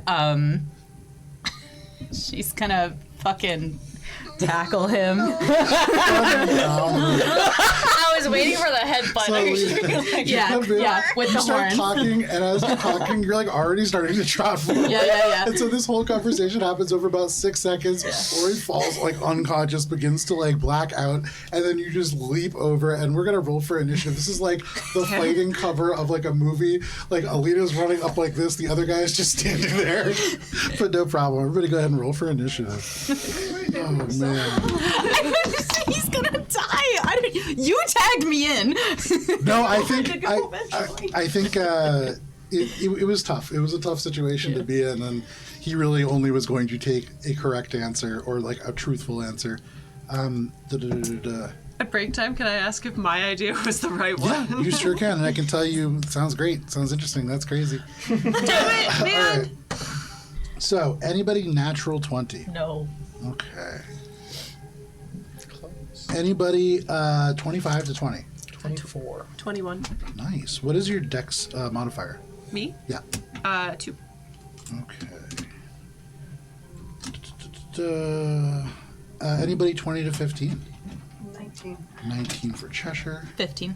15 for Alina, the headbutter. Did I surprise him? We're gonna find out in a second. Fair enough. All right. 15 to 10. Oh, 16. 16. That is not between those numbers, but no worries. I'll slot you in there. 15 to 10 now. 10 to 5. 6. 6 for Minka. Okay. Makes And me then- very distracted. 15. Anybody else? Did I miss anybody? Okay.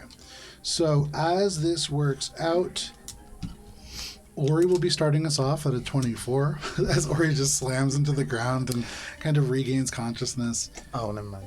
The Master of Truths is going to be going second, followed by Billy, followed by Cheshire, then Valis, then Alina, then the rest of the guards, and then at the very end of time is Minka. And I would just like to say for the record that when she tackles him, she yells real loud to indicate to the others that No, it no is- worries. Yeah, absolutely. I think like as you start, No one's wasting turns not you knowing what's begin happening. To like clap, clap, clap, like much Yeah, yeah. faster. I think that probably cues people in. But because it is 8:30 and a good place to step away before we start this little combat, we'll bring up our combat cam. We're going to step away for a quick break, and then we will come back and begin our initiative. There will be a countdown on your screen. We'll be back at the end of it. We'll see you then. Goodbye. All right.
And we're back. Thank you for sticking with us through the break if you did. If not, welcome to D&D. We are going to be jumping right into this combat. Look at us go. I'm jumping. Oh, look at that, jumping. Wait. In just a moment. Let me just go ahead and start some combat music. Back to the spell list. All right, we're feeling this. Okay. So, all of you with Ori now down and like unconscious on the floor. Alina, you begin to leap over this desk to headbutt this individual. Right as the spell ends, you like yell out and like you make clear to everybody that infiltration has failed. This is now go time. And that brings us into initiative. Ori, you are starting us off. Go ahead and make a death saving throw, please. 15. Okay, 15. That is a success. In the darkness, you struggle towards the pinpoint of light that you can kind of see. You can hear the sounds of hoofs clopping rapidly in your direction, but those kind of begin to fade. That is your turn. That brings us to the Master of Truths. Okay. Just work on the music here. Okay, so you can see this individual as you are like rushing up to them to headbutt them, Alina. They are going to probably take just a quick 5 steps back. A quick casual. Rez always goes after Alina now. Yeah. Just for You know what we need to do? purposes. We need to make like a little like res clip. A flag! Ooh, I A res love clip that. would That'd be be good. Love that. Okay. So they are going to point. You leap over. You can see Ori suddenly like boom, into this wall of force. And so they drop the spell as Ori hits the ground. They take the same hand that they were using to hold up and they point at you, Alina, as they draw back. And you can see in the veins themselves, there is like this coursing gold light that begins to glow out. And they point, and the gold shifts over to green. And they say, "Distinguish." And as they point, there is a violent green beam that radiates out towards you. And can you please make... This better not be fucking disintegrate. This is disintegration. No. Dexterity saving throw, please. Is this against magical effect? This is. Advantage!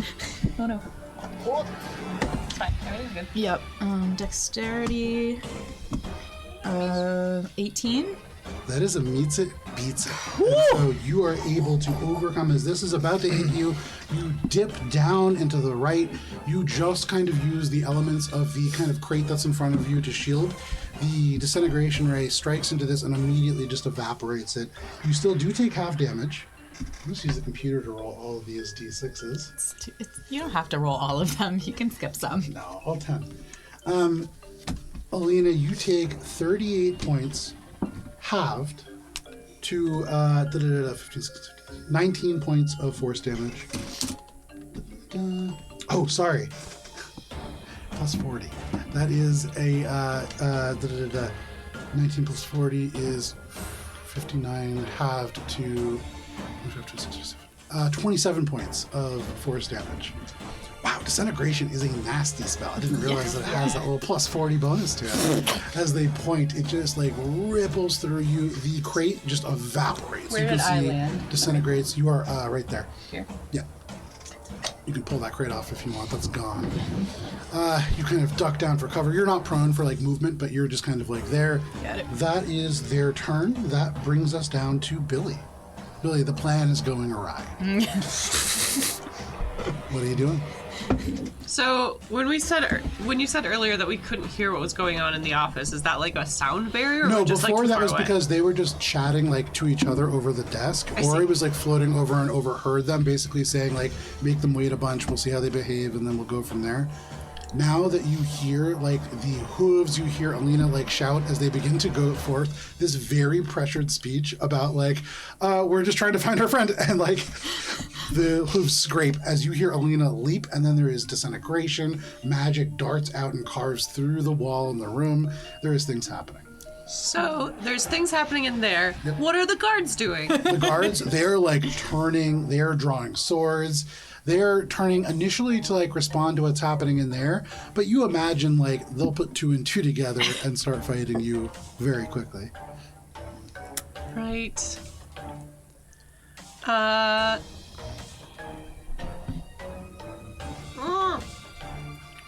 What you doing, Billy?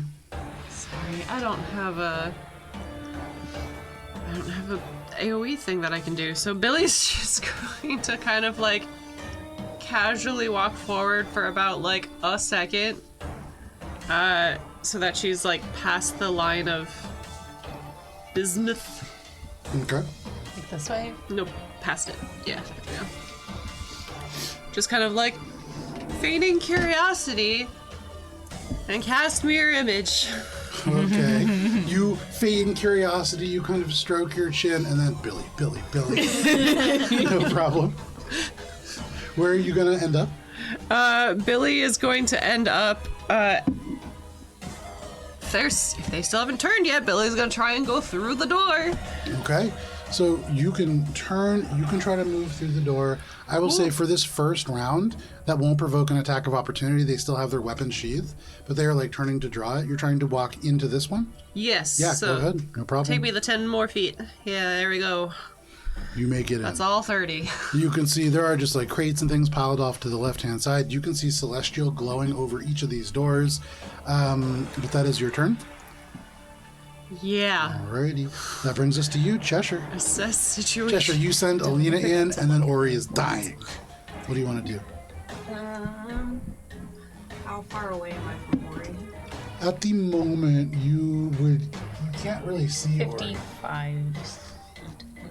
But when you had left them, you know where they were. You're probably about 55 feet away. Turn back around, follow Billy through, Okay. and I think that's within 30 feet of Ori. Should be. Got many measuring items. I think you would need to get 10 feet closer, but you can do that. Yeah. No problem. So you Which come up- direction are you going? Toward. That is 30 Yeah, feet. right there. If you just count diagonals. Oh, maybe I just can't see it that well. Either way, no problem. You make your way through the door. You go a little bit past Billy, and you can see Ori just lying on the ground. You shout out this healing word, which crosses the space in an instant. Come on, Ori. Let's eat. Ori, that little point of light just becomes a vibrant pink explosion in your mind, and you are back to consciousness. You hurt. Your insides hurt. Your blood feels acidic as it is just almost boiled in your body from the carbon dioxide building up, but you are back. So it was like I was still a cloud, so it was just getting diluted by all these other Yeah, basically, gases. you are becoming the universe. But you are back to being Ori, and you have 8 whole hit points. And hope plan goes well. Who are you inspiring? Very nice, Alina. Dubious inspiration from behind. That is your turn, Cheshire. Yep. Alrighty, that Great brings us band. to Valis. Let's see. I'm gonna take the action dash, and I'm just gonna move here. Okay. Do you make the You little noises? rush Yeah. over, kind of. You have to like move through some crates, but you make your way over. You kind of join your allies over in this space.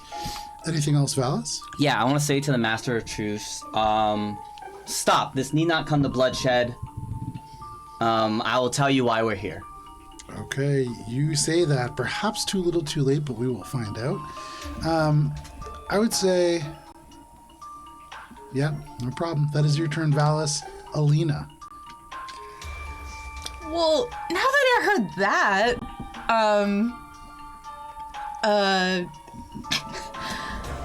Alina's Home again. Alina's gonna be like, he's right, I panicked because you were about to murder my friend. Just please, everybody calm down. And then Therese, she's gonna be telepathically, she's gonna be like, just come in here and just hang out near that guy in case you need to distract him. Here's the ship. All right, no, you got it. I'm going to distract the shit out of this guy. Okay. He flies over. But he gets ready to do that, no problem. That is your turn, Alina, and His turn is that he just yeah, flies on over.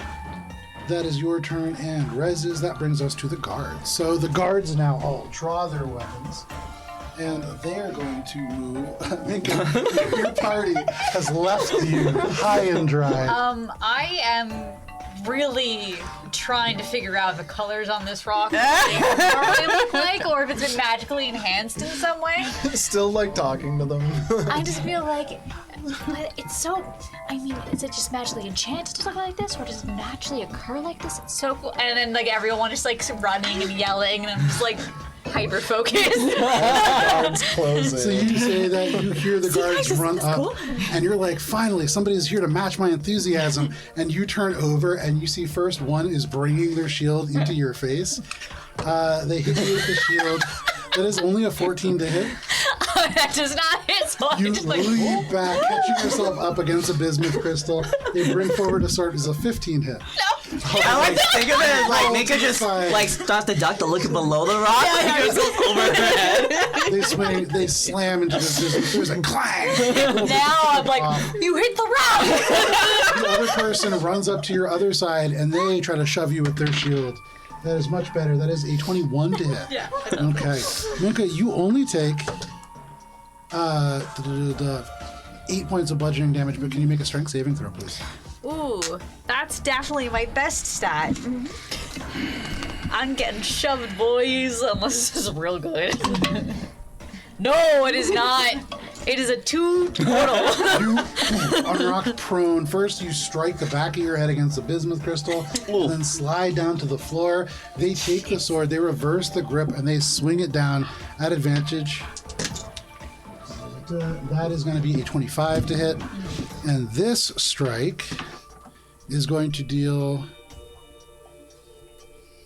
only 8 points of slashing damage as they barely kind of nick you, almost just too caught up in the moment. They mostly hit the floor, but you are prone. Can somebody just knock Minka over, please? Sorry, girl. The other two who are wearing the heavy armor, they have these necklaces. They have a little bit more ornate kind of decoration about them. Swoop. One of them kind of comes into this room and they make their way between the pillars and to your side, Billy. One of them kind of turns around and they are faced with this horde of Billies that is standing here. And so both, they have these two-handed great swords, both just swing, trying to carve like windmills through this space. They each only get one attack. The first one is a natural 20. The second one is only going to be a 21 to hit. Yeah. Okay.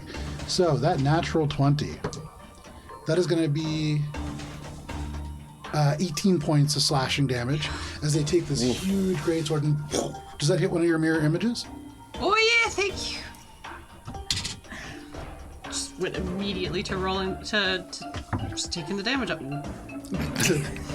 It does not. I can't remember if high They is good or low swing is true. good. It's You always see unintuitive. It's like well. So honestly, I can't remember what it says. The spell says like a 20% mischance or something like that. So if you can have kind of 3 pick. duplicates, you must roll a 6 or higher.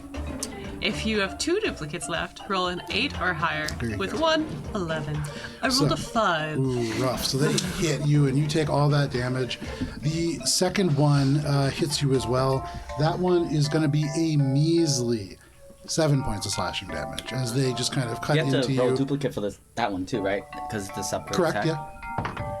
Those are just two single attack That actions. hits the duplicate. Thank you. And one of the duplicates just into nothing. You do take a little bit of damage from one of them, though. You get the sense in that moment they had to use their bonus action to draw their weapons, but there was some other component that they were prepared to do. That is all that they can do on this turn, however. That brings us to Minka. Minka, you are knocked down to the ground. You have these two individuals in armor, swords, shields just looming over you. One with a backhanded grip, the other with the forehanded grip, and they are ready to finish you off. What are you doing? So, the first thing I'm gonna do is, are they wearing metal armor? They're wearing breastplates. Awesome. So the guy who just stabbed me, I'm just gonna grab his foot and cast Shocking Grasp. Okay, yeah, absolutely. Make the attack roll. So I have an advantage on the attack because absolutely do. they're wearing metal. And you are prone, so I believe that actually means that you're making it flat. But give me 1 second here. Or melee. Yeah. I think so. Okay. Attacking a target, someone who is prone, have advantage.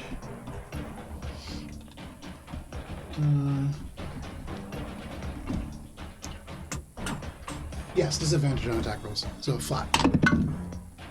All right. Does a 23 hit? Yes, it absolutely does. Okay. So You reach out, you grab their foot. As they slash into you, they mostly miss because you grab their foot and electrocute them. And this jolts up through the metal that is kind of part of the boot, that is part of the plate that covers their shin and their knee, and then up and into the torso proper. So that's 11 points of lightning damage. Okay. I'm then going to stand up and look at him and be like, ow! You get back up and you say that. I'm going to move 15 feet this way. That will provoke 2 attacks of opportunity. One attack. One not attack. pursuit. Sorry, you're staying within that first person. No, that first person got shocked to shit. That's correct. Fair enough. And does a 13 hit? Does not. So they're unable, kind of shocked by what you've done. As they're unable to swing, you're able to get away. Okay. And then so as my action, my movement, and then my bonus action. I can't see anyone, so it can't be that. So what I will do as my bonus action is switch to the archer form. I almost Okay. wanted the pew pew form because I lost the word archer. We all would have gotten it. Yeah. And I will shoot the other guy with the arrow to spread the damage. Go ahead and make the attack roll. Yeah, this is something that you guys are a specialist in. Yeah. I did a really good job at it last week, Oh, you too. have no idea. Does a 24 hit. 24 absolutely hits. Awesome. Okay, so archer, I believe, is 2d8. Yes. Yes.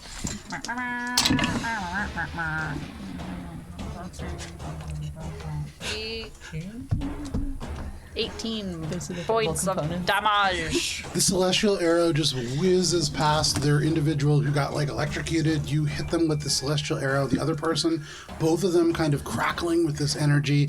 Anything else, Minka? As after that, she's just gonna be basically like, what's happening?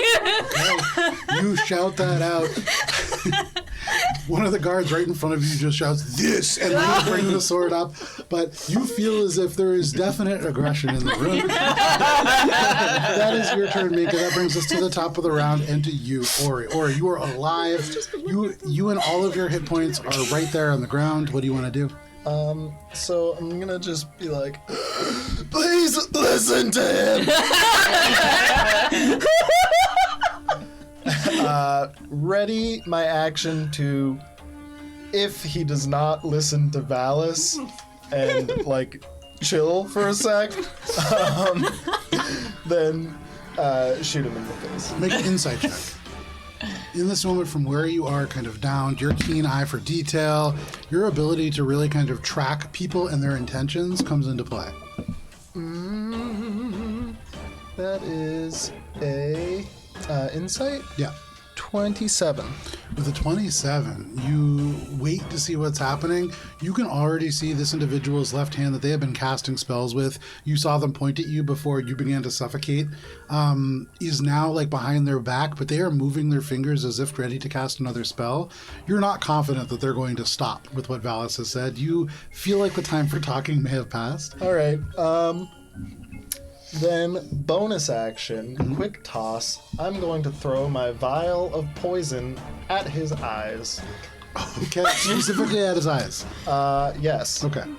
Go ahead and make a ranged attack roll. Are you proficient in... Yes. Yeah, it's an improvised It's weapon. a absolutely. bonus action, quick toss. Go for it. So, and this is the Ember Gloss poison. And so Ember Gloss. technically, because you're prone, this is a ranged weapon. This is at advantage. Yeah. Yeah, I know.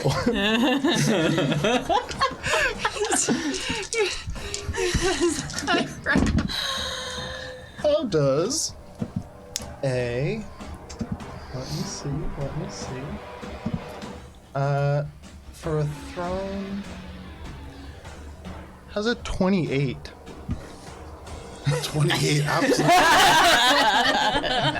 Let me see if we it even throw makes it. sense for them to shield that. I don't think that would even help. No. Yeah, you throw this. You can see they turn and they squint, this effort to close their eyes as the vial slowly just kind of end over end and then just shatters right in their eyes. You hear this hiss as they turn their eyes away. What kind of poison was that? Umberglass poison. Okay. I don't know what that is, but it sounds bad. How long has that been in your I pocket? have had really that confident. poison in my pocket for some time now. Say, like, it's been a minute, hasn't it? Yes. Did this come? Did you get it? Is it from the drug dealer in the Emerald Spire? No, this Savvy was harvested from one of the creatures that we slayed. One second. It's a charisma save. He's had it for a while because the poison gets better as it ages. Oh, really? No, I don't know. Does he take any damage from getting hit in the eyes with glass? They don't take any damage. Fun fact, when it comes to medications and active ingredients, more time is actually highly dependent on what it is. Some things make better, more potent. Some things make worse, less potent. So who knows? Some things just get real interesting. In this case, it stays exactly the same. It hasn't been that long. As you throw this, it shatters in their eyes. They hiss, they squint, and you can see it seems as if the poison does not take effect on them. They are blinded until the end of their next turn as a factor of that. But they seem to be able to shrug off this thing that would otherwise potentially stun them. Anything else, Ori? Yeah, then as my action, I'm going to shoot him in the face. Okay. But you said he can't see, right? No, he's blind until the end of his next turn. That's must going to look be blinded a 31, 31 is a hit. and that's a sneak attack. So go ahead and just try to lay into this guy. And I think I'm also going to use one of my superiority die. Yeah. And one of my charges, because I'm just going to try to eviscerate this guy and leave no witnesses. Ori is going to the dark side. I remember when Ori didn't want to do anything. Ori's back now. Dory. Let's see, so that's that. I just gotta, I'm getting the damage. Or his eyes bright. Damage.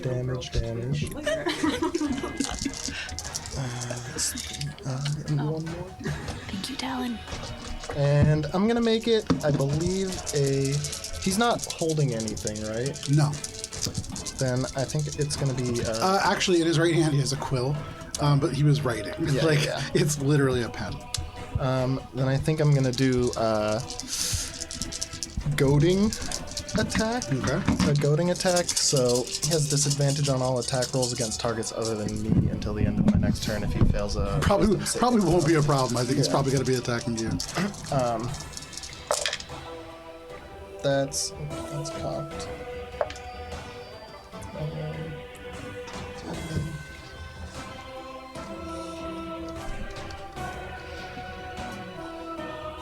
I have a spell in my pocket that I want to use really badly, but every time I'm going to go sorry, everyone uses just the wrong way. The math cam up if you got it. So I'm like, Plus 6, 30 points of Piercing. piercing. Or sorry, 28 points of piercing, 2 points of fire. Okay. Does the full amount that you would expect. You shoot them and it sinks straight into their torso. There is some level of armor, but it's not enough to protect from that thing. Wisdom save. That is going to be a. Technically, it would be an advantage. 18. Succeeds. Okay. You strike them, it hits them straight in the torso. You can see from the kind of hiss, there is then a grunt and a moan. That is a good amount of damage. They're still up. You can see they try to like pull this out, but then wince and just leave the arrow in. Anything else, Ori? That's it for me. Oh, I guess I'll use my movement to get up. Okay. You stand And then back up. get over to this, get cover behind here. Yeah, you roll over there and then roll to your feet as you finish your shot and throwing this poison into this individual's eyes. They hiss, they suck in, they leave the arrow where it is, and they look wildly across the room, unable to see, and they say, "I'll find you. You see this one eye on their head even brighter, just blazes as that seems to kind of gaze around for them. But that is your turn. That brings us to the Master of Truths. So, Does he say anything in response to my claim? yeah, he's going to. Give me 1 second here. He's just thinking of all the different ways to say no. He's gonna look way cooler, but now he just stumbles forward, slams into this, and then like a toddler climbs up to the top. You imagine he's going to like do this really cool like standing on the desk, but it becomes this like, I'll find you. Stumbles forwards, poof, hits the desk, climbs up to the top. He tries to look at you, Valis. You get the sense that he's trying to look into your eyes, but he's blinking. There is this like almost are up here, like buddy. tan-colored liquid that is like in the eyes. There's glass embedded in the skin, but he like looks around, squinting almost sightlessly, and he says, "The time is past for words." And he like squeezes his hand, the left hand that was making these symbols, and all of a sudden they explode in light. You see the hair out. It's like the glass becomes gems that are in their skin, and there is this unearthly majesty that just emanates out from them. Can I have? This will be Alina, Valis, and Cheshire. Can you all please make wisdom saving throws? Is it against a magical effect? It I'm is. pretty sure it is. That's a natural 20. Yes. That is successful. Bonus from Dallas. +3 from me. Is this a charm effect? This is not. Oh. Dallas. That is a success. Dallas. What kind of save was this? This is a wisdom save. Oh boy. 16. That is a failure, unfortunately. So as they rise up, the bits of glass almost seem to embed themselves in and become these beautiful, like, gems. You can see the blood that had fallen down their face almost, like, retracts back into their eyes, becomes this beautiful crimson eyeshadow. The majesty that emanates off this person almost floors all three of you. But for you, Valis, you are actually knocked prone, and you take 15 points of psychic damage. And as you are knocked prone, you are also knocked 10 feet away. You slam into that table. That is all that happens. Is this damage from a spell? It is damage from So a I have resistance to it, right? correct, yeah, so halved again. And give me 1 second. And sorry, for those of you who succeeded, so Cheshire and Alina, you do take half damage, which is 6 points of damage. But that is their action. Then, as a bonus action, you can see they rest their hand against themselves and they heal just a little bit. Very, very small amount. And that is their turn. That brings us to Billy.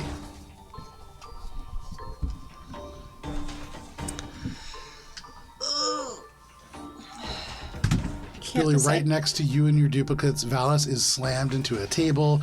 You see these two armored individuals kind of on either side of you. Cheshire is directly in front. What do you want to do? I'm trying to decide if I want to stay with the weenies or if I want to go for the big guy. And maybe this is a mistake because I do not have Echo's AC.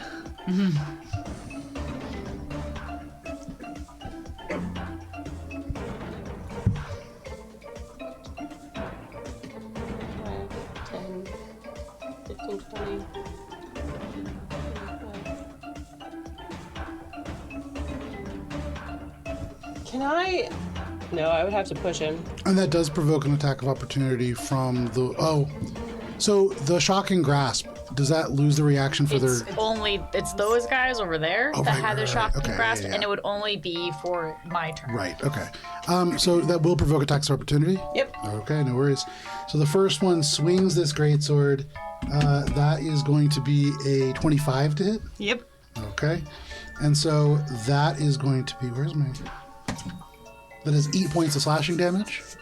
Okay. Does that hit the duplicate or... Oh, ha.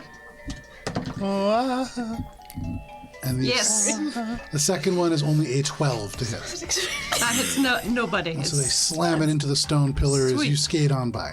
Yay, me and mine. There you go. So Oh, Billy, yeah, it's still my turn, sorry. So Billy gets to the bottom, and you do enter into that radius of this kind of majesty that comes out of this person, for what it's worth. So that does provoke a wisdom saving throw from you as you enter this 10-foot sphere. You get +3.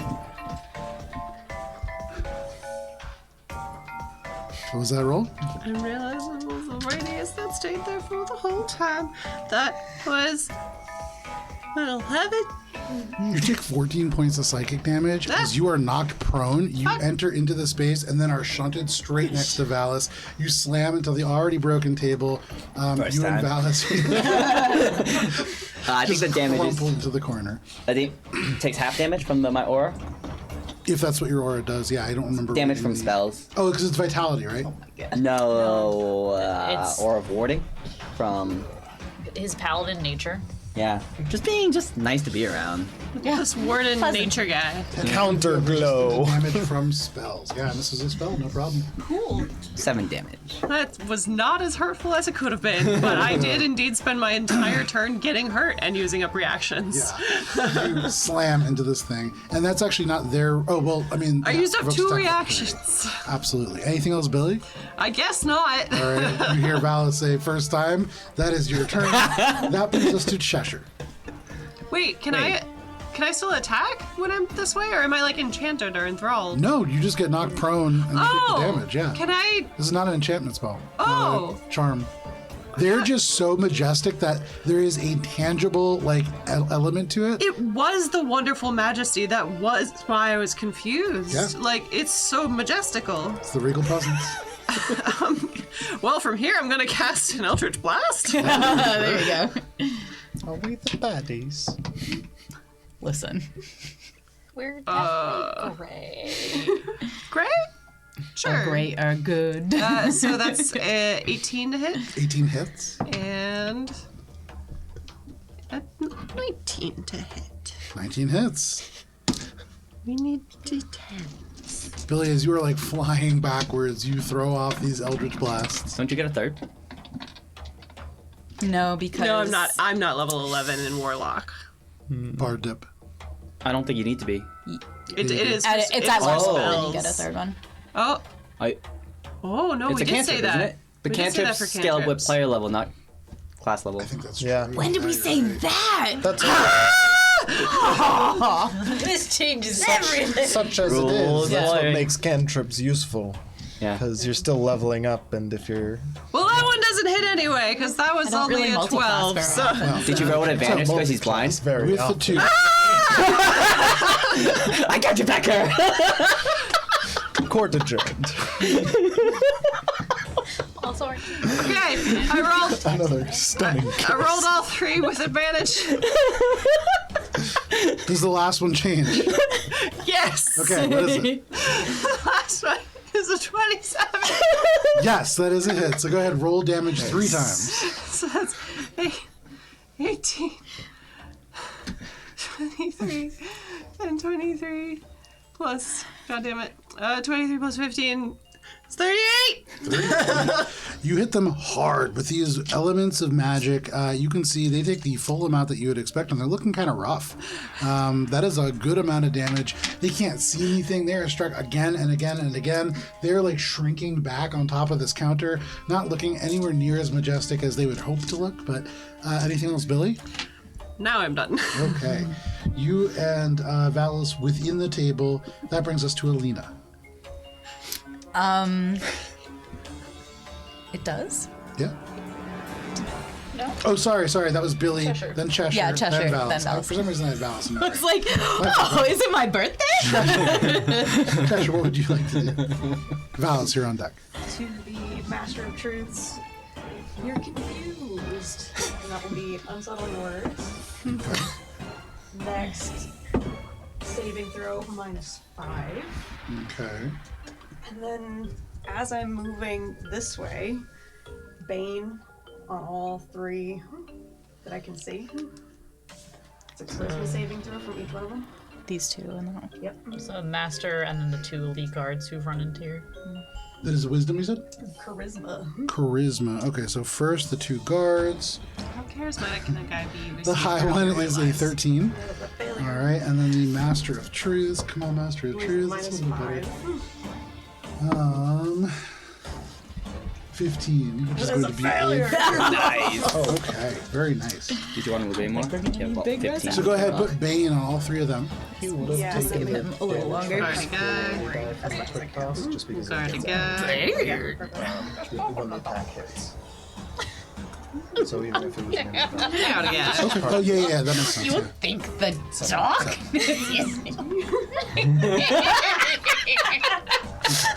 They're looking really rough. After the Eldritch blasts, this individual not looking the best. You say that they're confused. Bane sinks into them and seems to almost drag them off the table, but they are struggling to stay up. You can see trying to clear the glass from their eyes. Anything else, Cheshire? All right, you settle this magical pink Bane across everyone. That brings us to Valis. Alina, you are on deck. Oh, it is my turn. Oh boy. Sorry, I'm jumping around apparently. Let's see. I guess I'll just hit the guy. I mean, so majestic. I gave Pull him the yourself option of out peace. of the table, you stand up. Peace was never an option. Bring your sword to bear. So that'll be a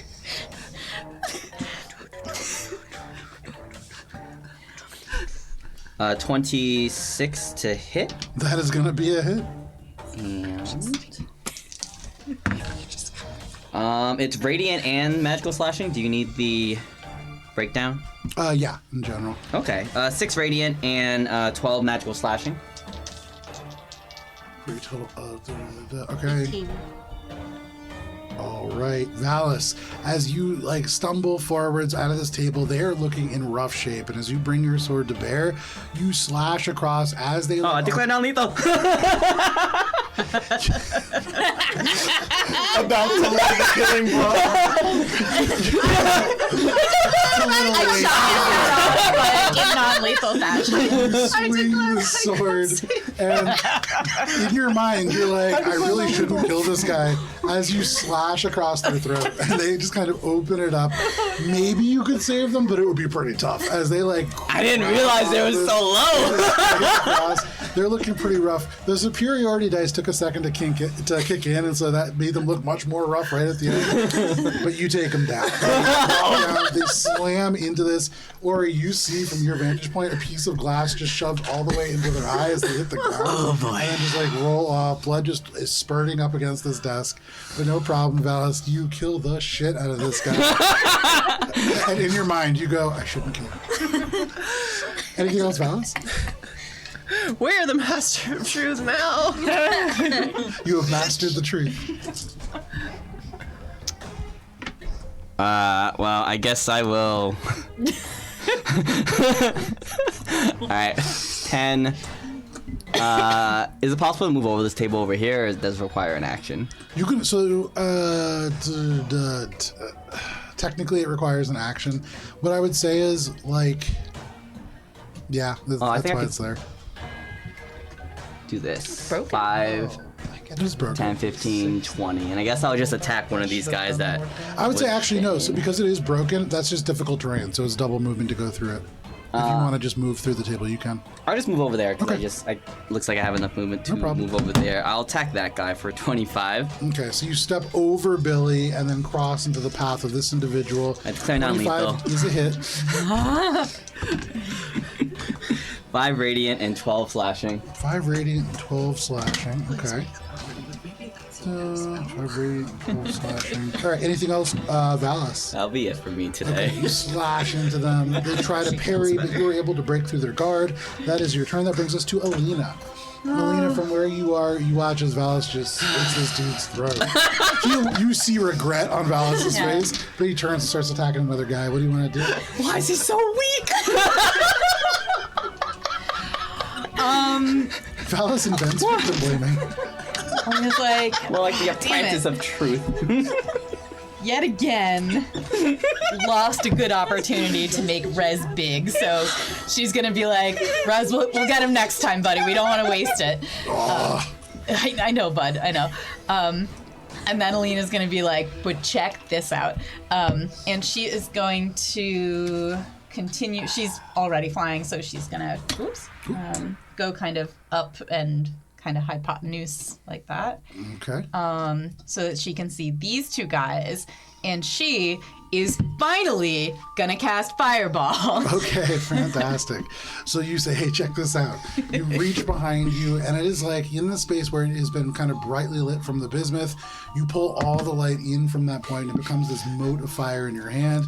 You pull it back behind you. You can hear just subtly this of Pop it drums. down properly. There is a huge sort of like swirl of wind, and all of you suddenly feel these leaves as they brush past your feet and begin to get pulled from out of nowhere into the space.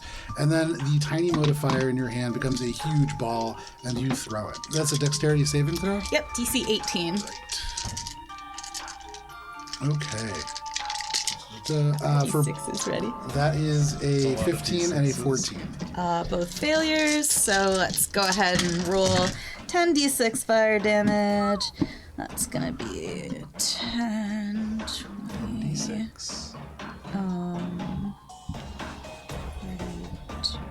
40 points of fire damage. 40 points of fire damage. Alina, you throw this fire down. It explodes, and you can see these two guards, like, relatively unhurt. You see one of them, like, little bits of, like, smoke coming off their armor. The other one has, like, this kind of glowing arrow. But as they are beginning to, like, surge forwards, you throw the fireball between them, and there is an explosion. And for all of you, there is this... and you hear fire, like, licking across the entire space.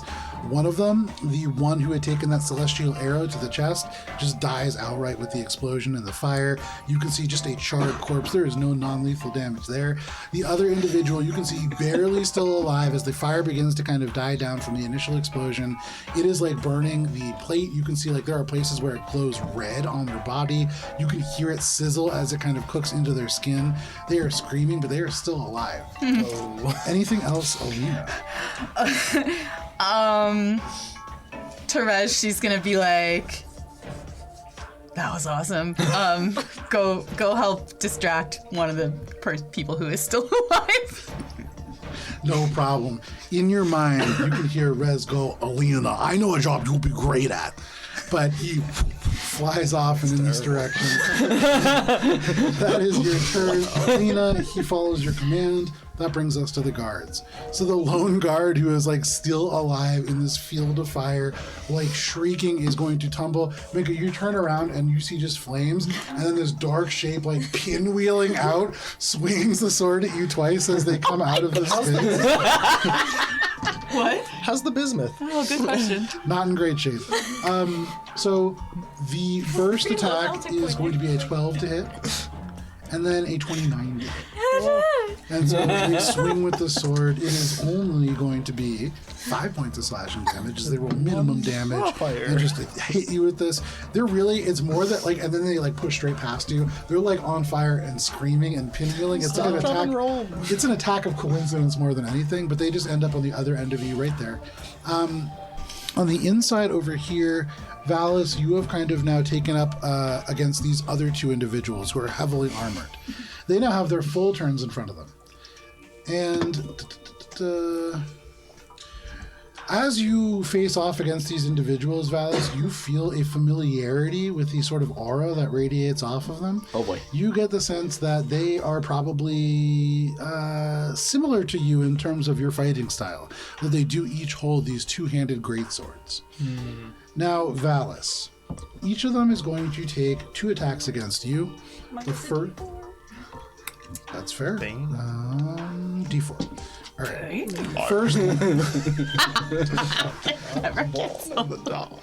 First one is only going to be a 20 minus... God, this is not a good D4. Minus 2, 18 to hit. Miss. Miss. The second one is going to be a 21 to hit. Aw, that hits. Okay. Then the other guy making his attacks. The first one is going to be a. Did you bane the second one? I did, yes. Okay. Is going to be a 28 minus 3, a 25 to hit. I'll hit. And then the final attack is going to be a 18 minus 2, so a 16. Miss. Okay, so you take 2 attacks in total. The first one is going to be 14 points of slashing damage, plus, as they swing this greatsword into you, they are going to tighten their grip, and you feel a surge of magical energy radiate down their arms and through the blade as they smite. And Oh, is this what it feels like? We It smite feels now. terrible. What have I done? Oh, you hear that? All these people. I know how it feels now. They hit you, and you can hear from behind. You don't speak Celestial, right? No. It almost sounds like they are screaming in Latin. There's this victorious shout. They swing down, and you take a grand total of 7 points What? as they roll like all ones and I heard two. so many dice hit that mat. This sucks. This is like probably the worst feeling that you could have playing a paladin. They don't get a lot of smites. Anyways, the second individual is going to do only 7 points of slashing damage. Or sorry, 7 points of slashing damage plus. Okay, way better. It's like it's equalizing. 32, averages out. 33 points of radiant damage. Wow. Just a little bit of a glimpse. Yes. Like, yeah. The dice hurt him. 8. Sorry, Like, bro. yeah. Unbelievable. Wow. And then it's literally the opposite of what I had last time. This is wild. So the first one hits you, there is a little of radiant light. The second one hits you, and there is a of radiant energy that rips out and comes into the rents of your armor, and you can feel there is like a burning across your upper arms. But that is both of their attacks, that is both of their turns. That is all of the guards, and that brings us to Minka. Minka, you turn around right as this person like slashes across. They're on fire. They're screaming. They're just swinging the sword over their head. What are you doing? How melty is the business at this point? It's melting. Like you can see parts of it are just dripping down. This is certainly not gold. This is certainly not like a noble metal, or Right. even really like a. This is nothing that you're familiar with. Yeah, I'm moving away from the melty molten That's probably a good metal. idea. The smoke that is coming off of it really smells pungent and like astringent in a way that is like very unpleasant. I'm just gonna stop breathing, Yeah, that's a good idea. and I'm just gonna move away. Just So- like Ori. I'm back. I'm gonna get to It's only like here. 6 seconds. So I'm gonna walk through the door and then take a quick look at the chaos in here. You need a few pizza pies. You walk in, right as you walk in, smite, right off of Valis, who's like being knocked back. You see Billy is like in the table at Valis's feet. You can see Cheshire and Ori off in the corner.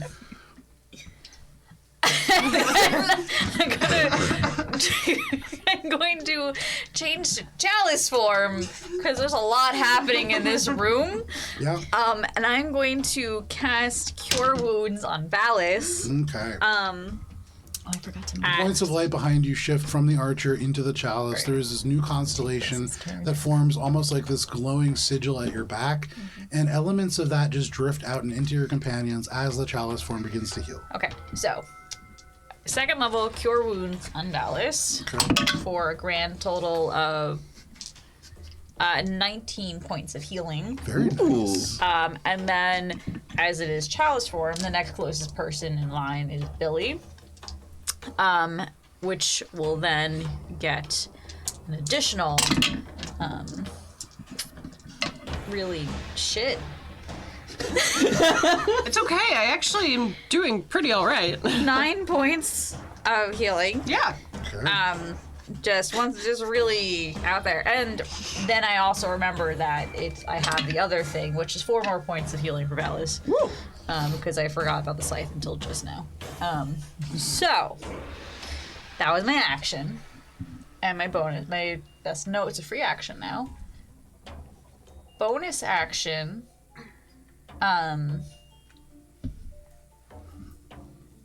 Bonus action, I would like to just contemplate what I missed. Okay. Because I can't, I don't think I can do anything else. Sure. And it takes, like, you get the sense it'll take more than your bonus action for that. There's a lot. No problem. That is your turn, Minka? That's it. All right. You now enter the space, the celestial light making the formerly dim room now bright. But that is your turn. That brings us to the top of the round and to you, Ori. Ori, you see this individual who had kind of stood in your path, now dead. Their throat slit by Valis, bright in the space. I'm gonna run over to the body. Okay. Bonus action, eye for detail to make an investigation check. Sure, make an investigation check. Discover anything on his body. That's not great. 14. 14. Okay. So you look across. This individual wears very fine robes. They are wearing stuff that like is almost like sleek and designer in nature. There is no pockets. That would ruin the silhouette of those garments. And so like there is very few belongings, but you do see over on the table there is a journal. And this journal, you can see they were kind of writing in it. This is a detailed list of, at a quick glance, you see that this is a list of the various Lunarished fleets. And you see there are dozens of ships that are kind of separated into various different fleets. You see what is called the Anshala Armada. You see something that is run by an individual named Valencio Chorestraw. You see each fleet master is listed and the various captains and ships underneath them. There is just hundreds of names here in this book. Cool. But they also have a quill. Cool. I'm gonna scoop that up as I lean down onto the counter and shoot the guy that is in range of Valis, fucking him up. Okay. Probably the one that's not directly behind Valis, so that I don't shoot him, but, you know, the guy that's there. Point of order, I forgot to use to take Rez's turn. He was gonna just move to help, which is what I instructed him Yeah, to I assume do. that he moved to do that. I just didn't see them. I can't see as many because he was behind the bookcase. He's over here now, so enjoy He's your in a new advantage. place I can't see. Well, I think I have advantage anyway because he's in combat with Valis. Cool. Correct. Well, Rez is just like, But I got it! extra advantage. It's Thanks, sorry, that means a lot that you would say that. advantage. That's cocked. That's still better. As a rogue, if a member of, if your enemy is being engaged with one that's of your gonna be a allies, you 29 to get hit. advantage. Is that all rogues? or 29 is a rogues? hit. And that is a surprise attack. Archetype or all rogues? And I I'm believe not it's all gonna- rogues. I am going to use Okay. a disarming attack on this Because guy. Okay. there are specific archetypes that What add kind of a save is that? extra. That is a strength That's built save, into DC sneak attack. 17. Yeah. That is an 18 on the die, so they're certainly going to pass. All right, so he still takes that extra damage. I remember having it And then before. sneak attack. So, ooh, those are pretty good numbers. I don't remember. All right. It's because swashbuckler adds more weight. Yeah, Swashbuckler adds other instances and then makes one thing kind of inconvenient to do. I can't remember what it was. 8. You have Magical piercing. 38. That's the full amount that you would hope it would. And that Anything else is it worth? for me. Okay. You strike them. You can see they almost drop the weapon, but they are able to hold on. That is your turn, Ori. That brings us to the Master of Truth. They are dead. Billy, what would you like to do? Billy gets up. Okay, you stand up, pushing pieces of the broken table off you. Can Billy? It's 15 feet. It's half movement to stand up, or is it full movement? Half movement to stand Okay. up. Full and Starfinder. Yes. I got stood up in the cross. Where would I? Oh, sorry. You would have been Like just next to to the, the table? that direction one. This? Yeah, right there. Okay. Can I get? No, I can't get here because it's 5, 10, 15, 20.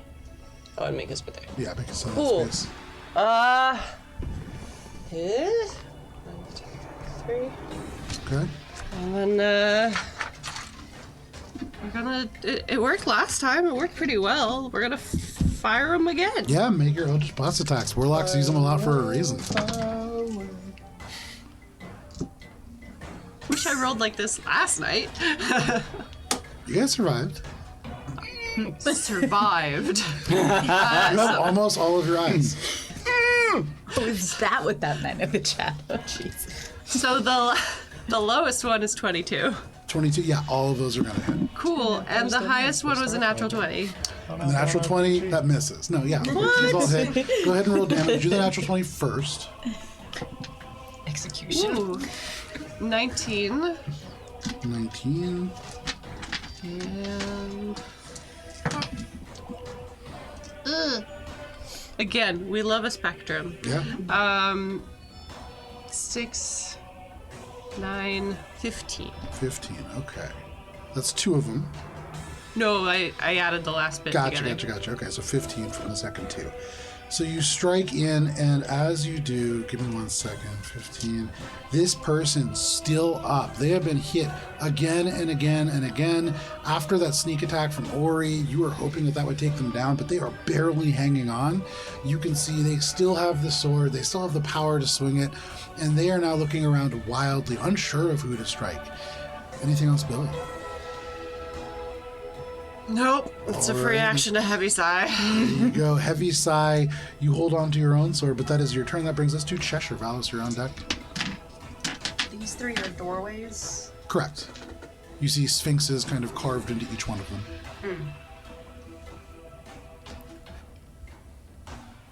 You guys got this.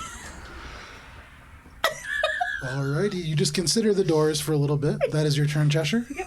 Okay. Free They action, are confidence in pretty friends. cats. That brings us to Valis. Alina, you are on deck. Let's see. Standard action kill steal. Okay. Ooh, we getting pie Oh up no. here. Wait, why I roll 2 dice? They were. They're not. I Oh, don't know. no.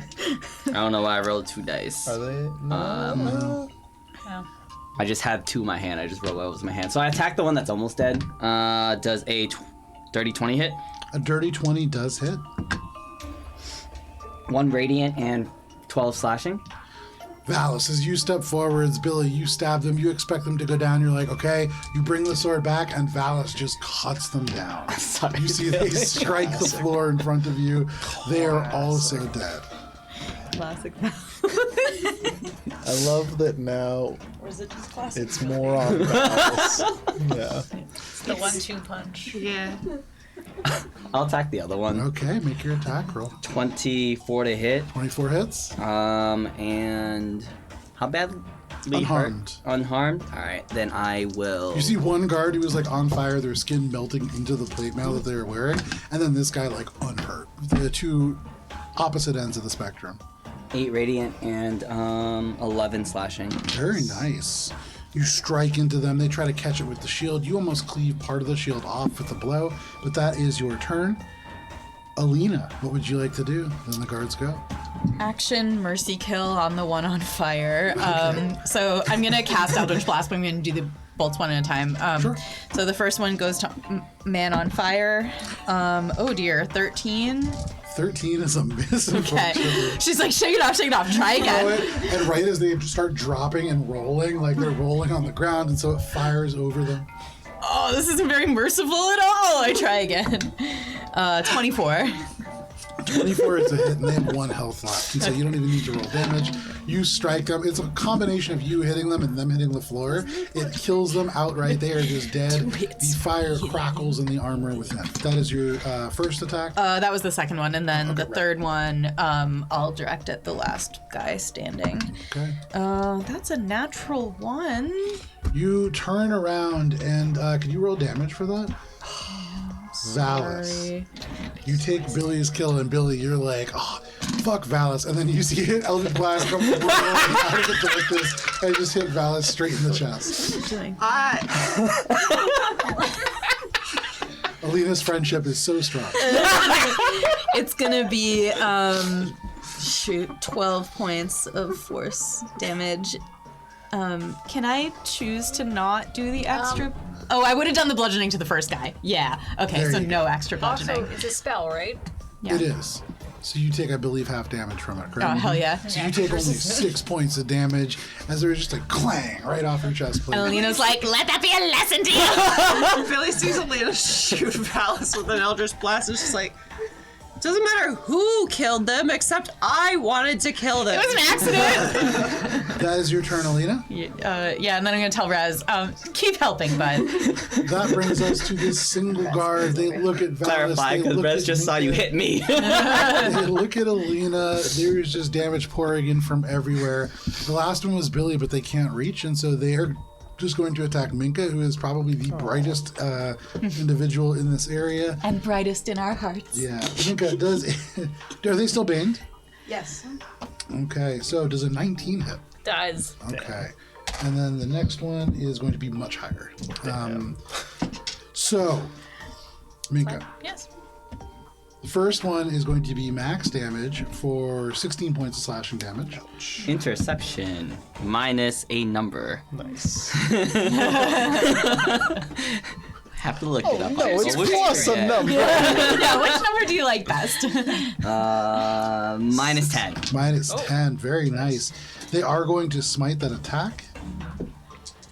This is a little bit less powerful than the last one, although because I roll so interestingly, it doesn't seem to really matter. That is 15 points of radiant damage from that smite. That's the only guy who I have left. He swings, he strikes you twice. He brings his sword back up, but he is the only one. Minka, that brings us to you. I will turn and just be like, what's happening today? And then just reach out and do another shocking grasp because everyone's wearing metal armor in this place. Yeah, that's what they do.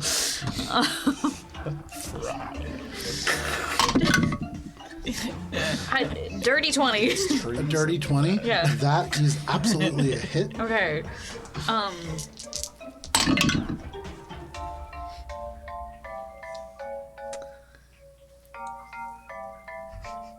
Wait, brain. I can do this. 19 19. points of shocking damage. Very nice. Wow. You double the damage that they had in total. No problem. You electrocute them. That ripples through the the metal armor. Anything else, Minka? Yeah, so that was my action. I can now move freely. I'm gonna just continue to move into this room. Or you run forward. You see Celestial glowing above each of these doors. You see the sphinx shape that is carved into each of the stone kind of facets that forms the doorways themselves. You can see there's a number of crates and barrels and things like that all stuffed into the corner over here. So I'll make it this far into the room. Yep. And then just turn around and try to assess what's happening. Sure. And then from here, I'm just going to just hang out. Okay.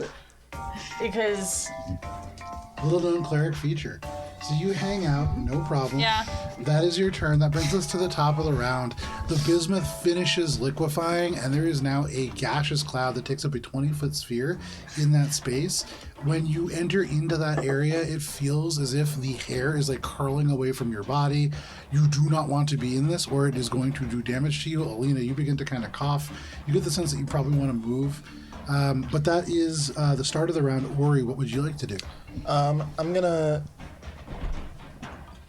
having grabbed the book and checked this guy's body, go back over to the right door, which now Ori.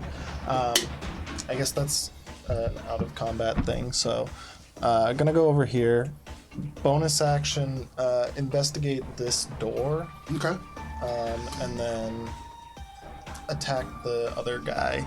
I guess I'd have to get more like here, right in front of Cheshire, Yeah. to get the angle. So make an investigation check first. That's cocked.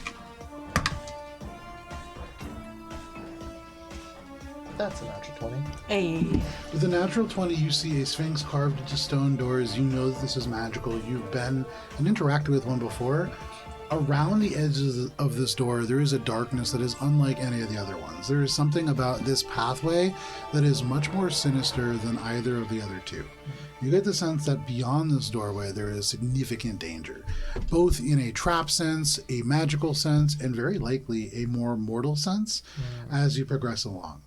There is something to this that when you think about things that might be a little bit more illicit, this is probably the direction to go in. And you can see there are like crates and things that have been dragged over to make it kind of hard to actually pass into the space. That clues you in that this is probably the direction that you want to go. And then I'm gonna shoot that guy in the face. Make your attack roll. At advantage because he's in 5 feet of Valis. And if not for that reason, Rez has given you yeah. advantage. But I think it's both at this point. Raz grabs one arm, Valis grabs the other. Stretch. Like, quick, make sure Billy doesn't get it. 25 is a hit. How could they do you like this? Maker runs up and grabs Billy and says, "Watch." That is Cheshire summons a black dog. 28 points of Another piercing hour damage. with Billy. 28 points of piercing damage. They are still up. As that strikes into them, they look rough. That hits them, and for you, Billy, from where you are, there is hope yet. This guy, like, coughs up a little bit of blood, and you're like, "Oh, this might be it." You're looking real excited. That is your turn, Ori. Yes. All right, and Billy, this brings us to you. What are you doing, Billy? She already rolled. The highest one is a 15. Billy, that is a miss. Wait, You have this moment. You see your window of opportunity. You lunge forwards. You are using the sword. Eldritch Blast. That was 3 of Ooh. them. And so you hold out your hand. This has been working great. You can't miss Eldritch Blast. And it is like they just bend around this individual. You've seen the movie Wanted. It is like they're bending these bullets, and they just curve around. You see they strike into the bismuth puddle. Little pockets of poison go everywhere. But that is your turn, Billy. Billy sits down.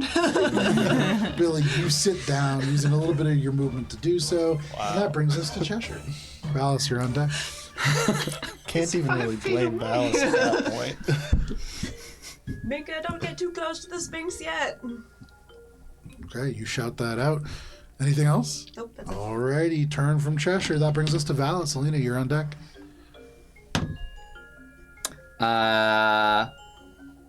11 to hit, That is a miss. 23 to hit. That is a hit. And I will do 2 radiant and 8 slashing. They're still up. This is with the first one. The second Just one die! hits the shield, but it literally splits the shield in half and carves into their forearm. That arm drops down limp to their side. They are bleeding out of their mouth, but they are still up. With one hand now, they heft up this greatsword. But that is your turn, Valis. Alina, what would you like to do? Alina's gonna fly Maybe in it'll here, go all like, the way basically in a around. puff, like, of acrid smoke, and she's like, oof, nobody go in there. And then she's gonna be like, I'm sorry, Billy, it's just, this needs to be over. And Billy's already Eldritch done. Blast. Look over, Billy's just sitting on the ground. Full action pout. Action pout, yeah. One of them is a natural 20. That hits. Go ahead and roll damage. I think the others probably hit too, but ooh. Okay. They matter. That's 9 points of force damage They are still up. They have And- 1 hit point left. and 4 fire. Alina, tell us. Like so many guards before him in this combat, his hair bursts into flame and down he goes. Very nice. You hit him with this final Eldritch Blast. Billy, you're sitting on the ground. You look up and you see this single force kind of mote fly across the room. It almost seems to ignite right at the end of its flight path and just strikes this individual. They burst into flames and fall down straight at your feet. The sword that they were holding just falls straight at your feet and kind of strikes your boots. And you are all out of initiative as you have murdered this entire room. You can see behind you, there is the only porter who is visible, the one that is holding this jar of dirt, still like really intensely holding it and like looking back and forth at all of you. He was gonna shake Where'd the jar where'd of the dirt. dwarf go? Yeah, where is he? Give me 1 second. Is he in the room with the acrid smoke? Because his If fate they're might still be sealed. around, I think we gotta kill him. Billy just shouts and says, he was gonna shake the jar of dirt. So you can see the guy with the jar of dirt. He is like a buff gnome who has been holding this just stiff out from him the whole time. He's like sweating a little bit because he is literally like, it's only a jar of dirt, but even like 5 pounds holding it out away from your body like this, that takes a toll. And he is like sweating now. Where were they when the fireball was cast? Yeah. So when you turn and you look, you see the gnome who is on the inside. You do not see the dwarf. And as you kind of like look, you do see that there is an additional body kind of amongst the poisonous cloud. But this gnome kind of turns and just says, "Will you please keep me safe? I don't want to drop the dirt." Billy goes over and is just like, Kind of slowly crosses the distance. Gets over to you and just gingerly hands you the dirt. and Billy, like with ceremony, like goes to bring it over to Cheshire. He nods and he says, "I can see why you all needed us now." He like takes, he goes to like remove a hat, but he's not wearing any hat. He has no shirt. So he just takes his suspenders and slides them off and just goes, "Poor Eben." And just like lowers his head in a moment of respect.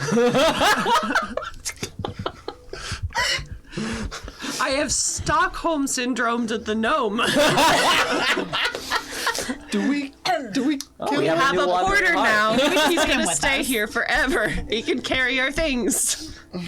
You are all within this room. There are 3 doors in front of you. You know that there's the liquefying body of a dwarf who is like in the back now, and you have a very scared gnome who believes that you have just saved him from some event. He's kind of shaking a little bit. He's in shock. He might ask more questions later, but for the moment, he seems to be very thankful to be in your company. He kind of clings to you, Billy. You feel this tiny hand like hold on to like the back of the cloak. No. No. They look up at you and they say, "But you didn't kill anyone.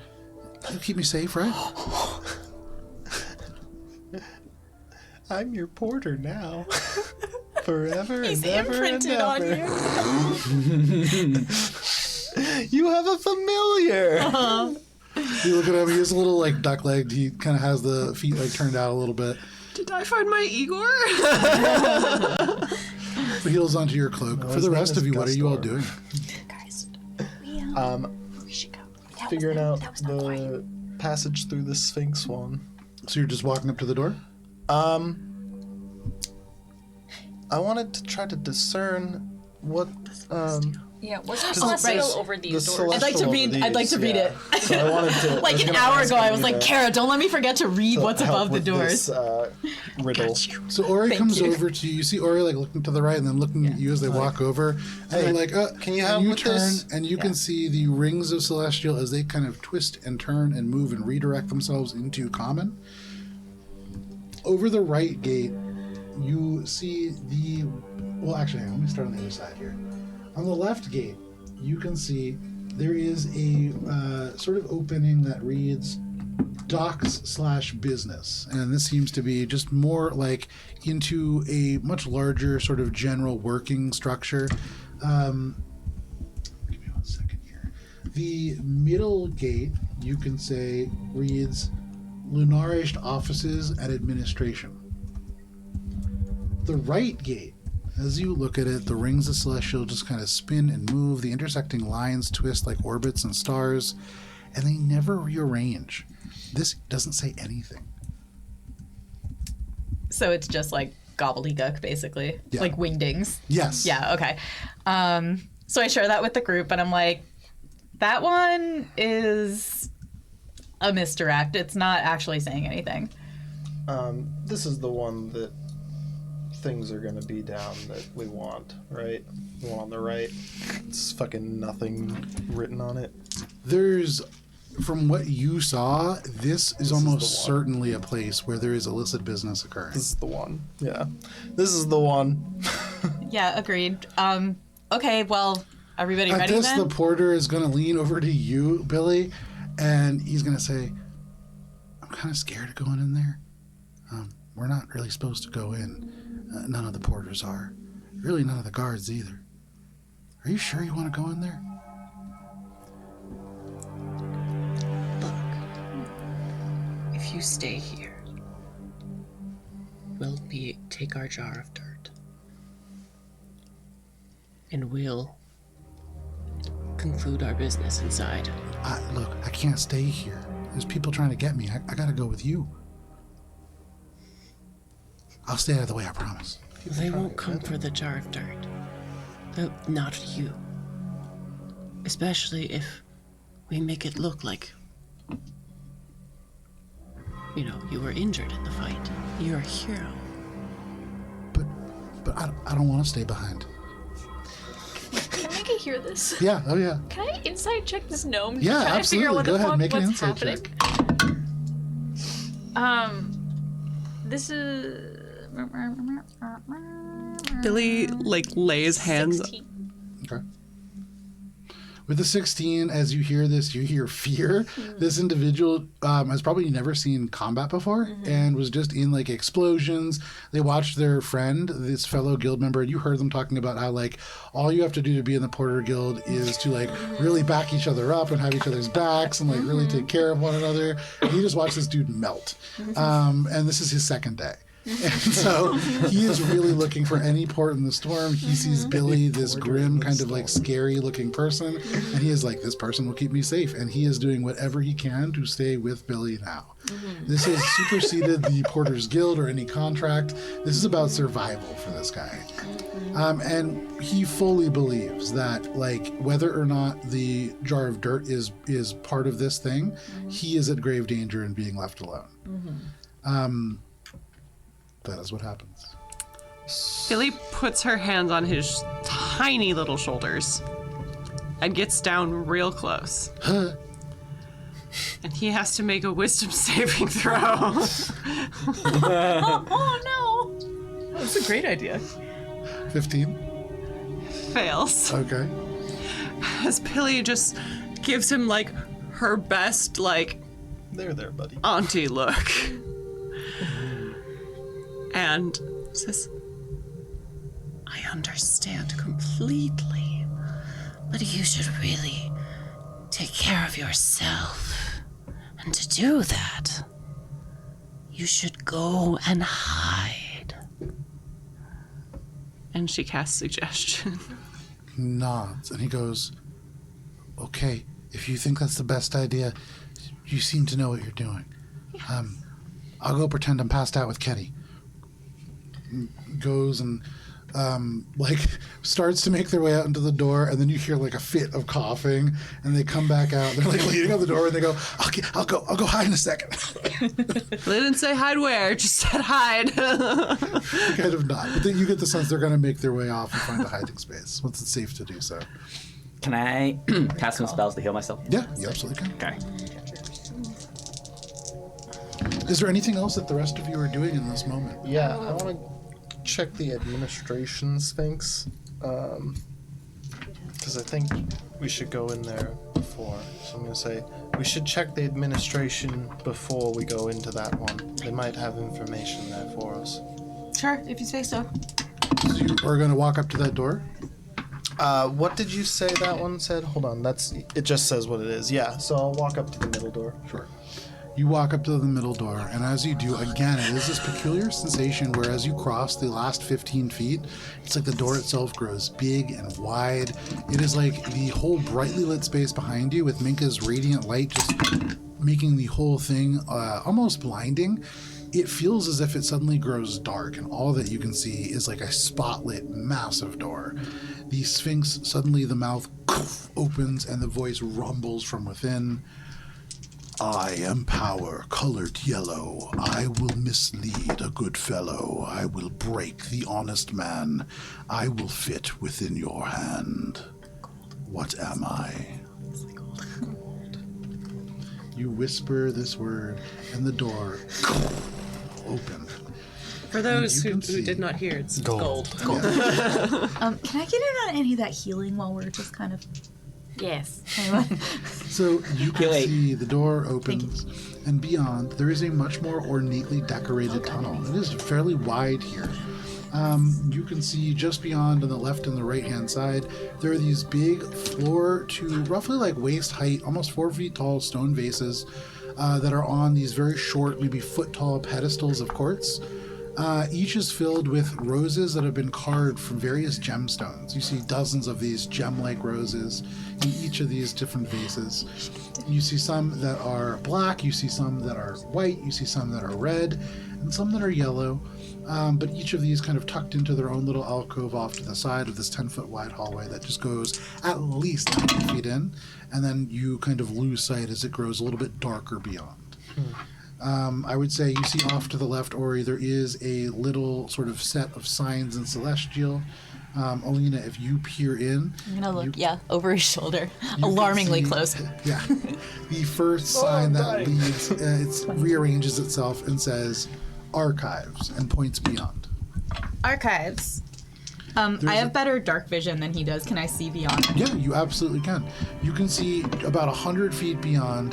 There is like the frame that shows like a doorway. This is not a Sphinx gate. This is just a regular metal door that has a kind of ring that you can pull open and shut. There is a faint crack of light coming from underneath, and so probably light beyond. You can see above that in Celestial, it reads Archives. You see off and to the left of that, there is a series of signs, and there... second here. Ori heal 13. It reads Lunarished Offices. There is another sign underneath that which reads Lunarished Storerooms, Vault, and then there is a final sign underneath that says Reclamation Project. And all of that seems to mark beyond this door. I say. Okay, you say. Joe? Reaction Yep. say. If I cast Locate Object, could I say My memories. Encoded Thoughts as the object? Is it an Reclamation object? project? Ooh. Reclamation? Okay, a Seems like tangible it's string of glowing energy called a records and thought stuff. strand. Memories. It's the good juju. Tiny, weightless, semi-solid object. And so, yes, as it is an object, I would nice. say that would work. Yeah. All right, I'll do that. I think it says that any thickness of lead would block that, but And then a certain amount of stone, I think. What is the range on this spell? 1,000 feet. You out and across, and you don't get any kind of symbol of like, you know, there being an encoded thought immediately within 1,000 feet. You look at the thickness of like the rock here, and if there was another level below this, almost certainly wouldn't penetrate down there. Do the ones that Cheshire have pop up? Yeah, the ones that Cheshire have would pop up, yes. And then if you still have the one from Cheshire, obviously, in your pack, there is that glowing strand. Oh, no, right, because you reincorporated that. Put that back in your noggin.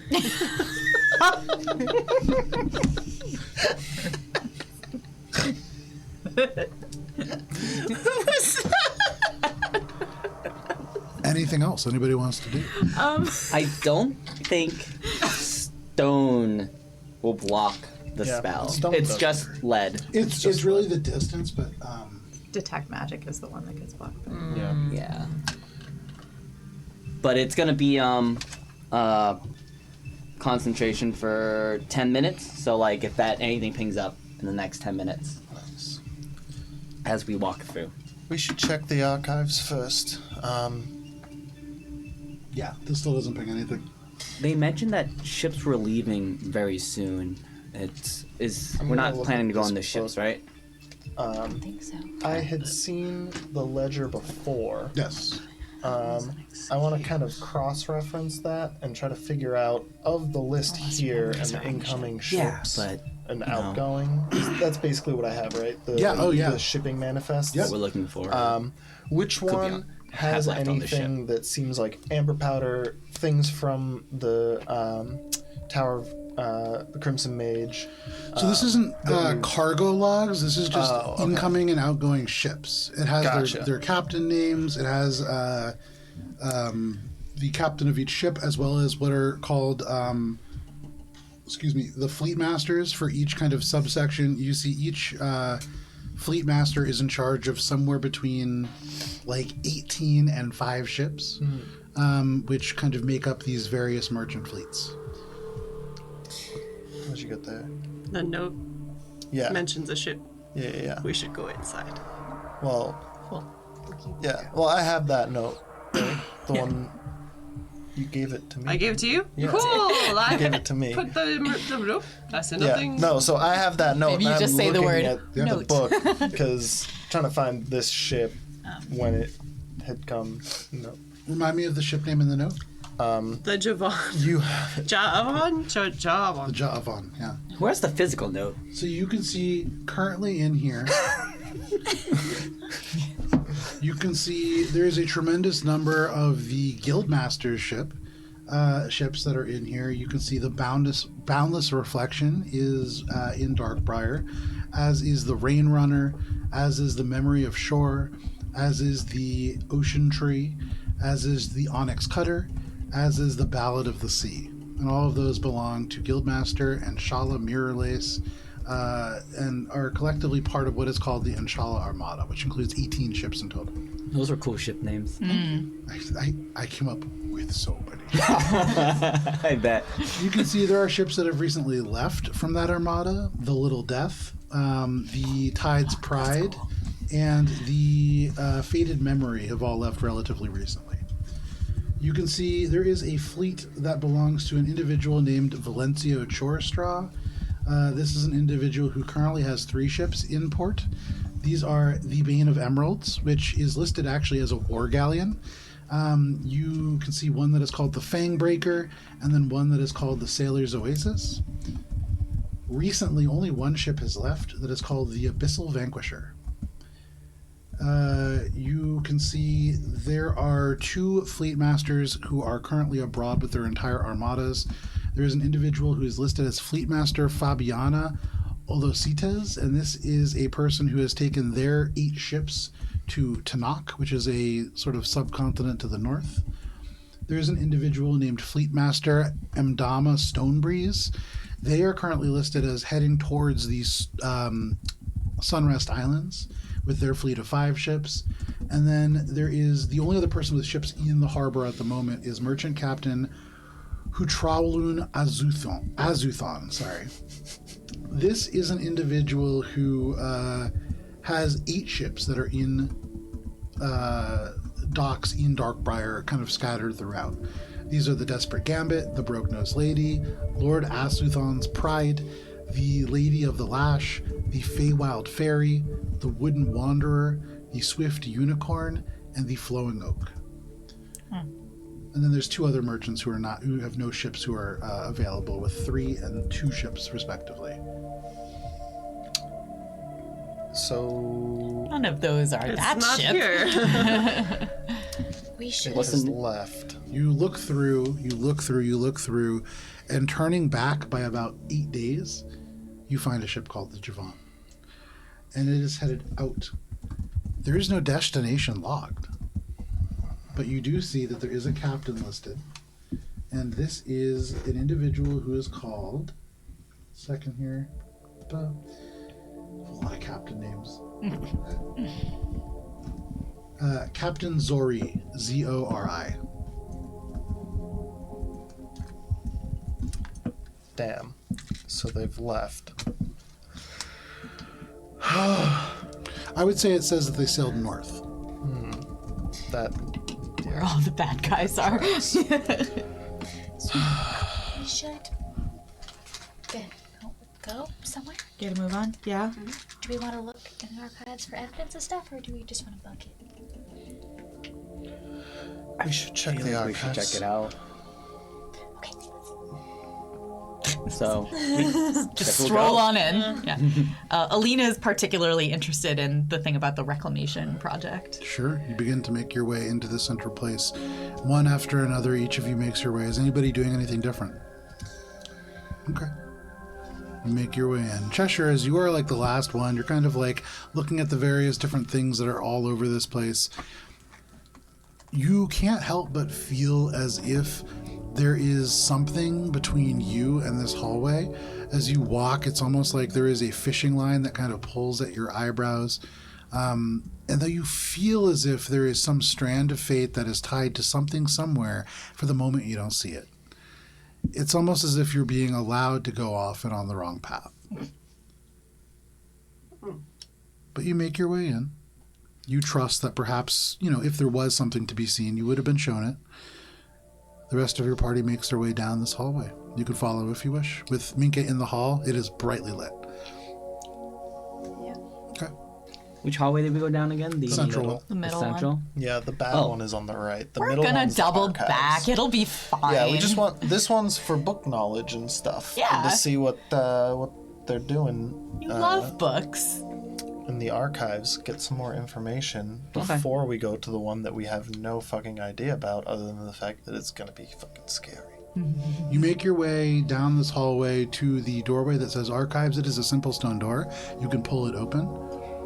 You can hear like footsteps just beyond, but they are a single set of footsteps. There is no metal to them. It is just kind of soft boots on the ground. And you hear like ropes, but no metal. This doesn't seem to be a guard. You hear like kind of soft murmuring as somebody who might talk to themselves. And then you hear like footsteps again, the rustling of paper. What are you doing? Can I peek in with my special eyes? Just look through the crack that we created by... Make a stealth check. Are we in a wild space? No. Poop. 13. With a 13, you try to peer in. You're like, okay, I'm just going to look in this crack. I'm going to look in this crack. You get closer and closer and closer. And Rez is kind of like, hey, can I look? And like gets on your back and kind of tips you into the door just a little bit. You bump the door. And from the other side, you hear, hello? Close the door. Wrong door. Sorry. That's all right. You hear from the other side. You hear papers kind of rustle a little bit. Rez goes, Alina, be careful. Dude, sorry. Sorry. You apologize to your familiar. No, I'm apologizing to them Okay, for his gotcha. behavior and mine.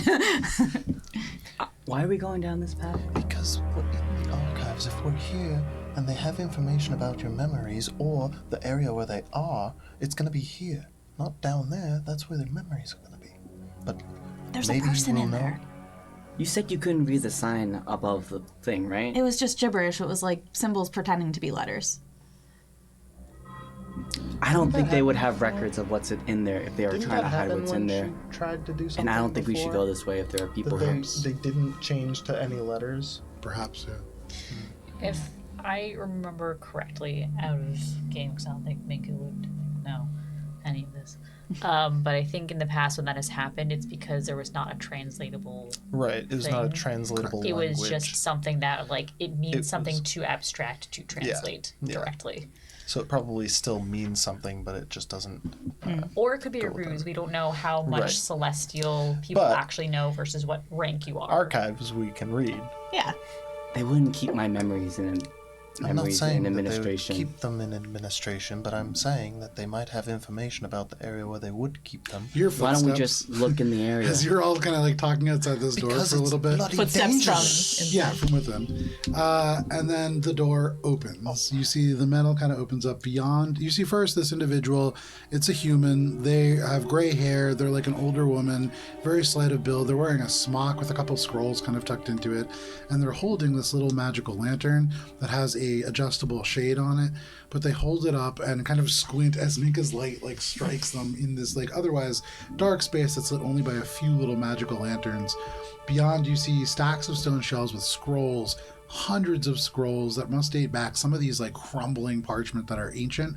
They go back and back and back, and in places you can see in the distance what you think of at first, Minka, as like glowing little gems kind of in the nooks, but these are tiny lanterns that are hundreds of feet away.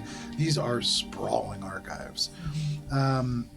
But you see there are scrolls, there are books, and there are hallways to the left, the right, and then all the way back. You can see there are two lanterns flanking a big doorway that moves through to a central chamber. But this individual turns and just says, you know, people get lost all the time. It's okay. You'll want to go back just a ways, and then through the gateway on the left side. Actually, we were here for some information from the archives. Oh, nobody told me anything, but what can I get for you? Well, we are here to look for. There were some memories from the Ossenlock that were. They passed through here some time back, and we were. She turns and looks to the porter who's like clinging to Billy. No, no. No, he went to go Oh, hide. right, yeah, that's right. You made him go hide. We did. Fair enough.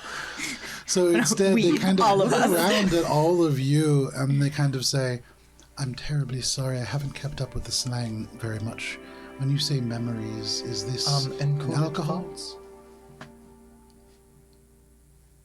She doesn't know what the fuck we're talking about, does I she? look at insight Ori and check. I just shake my head. What thoughts? 22.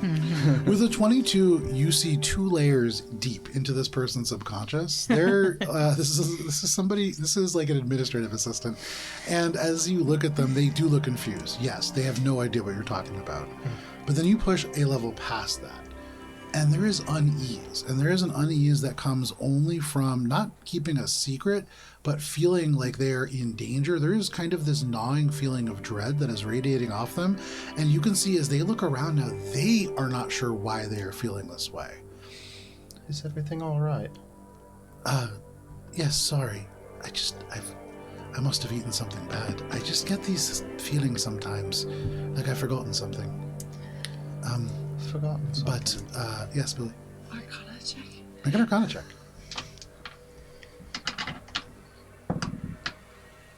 17. When you see them say I've forgotten something, you have this flashback moment to when there are times that Valis seems to be trying to recall things and they just don't come to him. And this is very similar. Billy, like, where would Billy be in relation to Valis? Billy does the wherever Billy is relation to elbowing to Valis. It's like, Would you know where to find ledgers for the last 8 days or so? For the last 8 days, they would still be within some of the dock administrative buildings, probably. I'm sorry, I don't feel the best right now. Quite all right. I think we must have gone down the wrong hallway.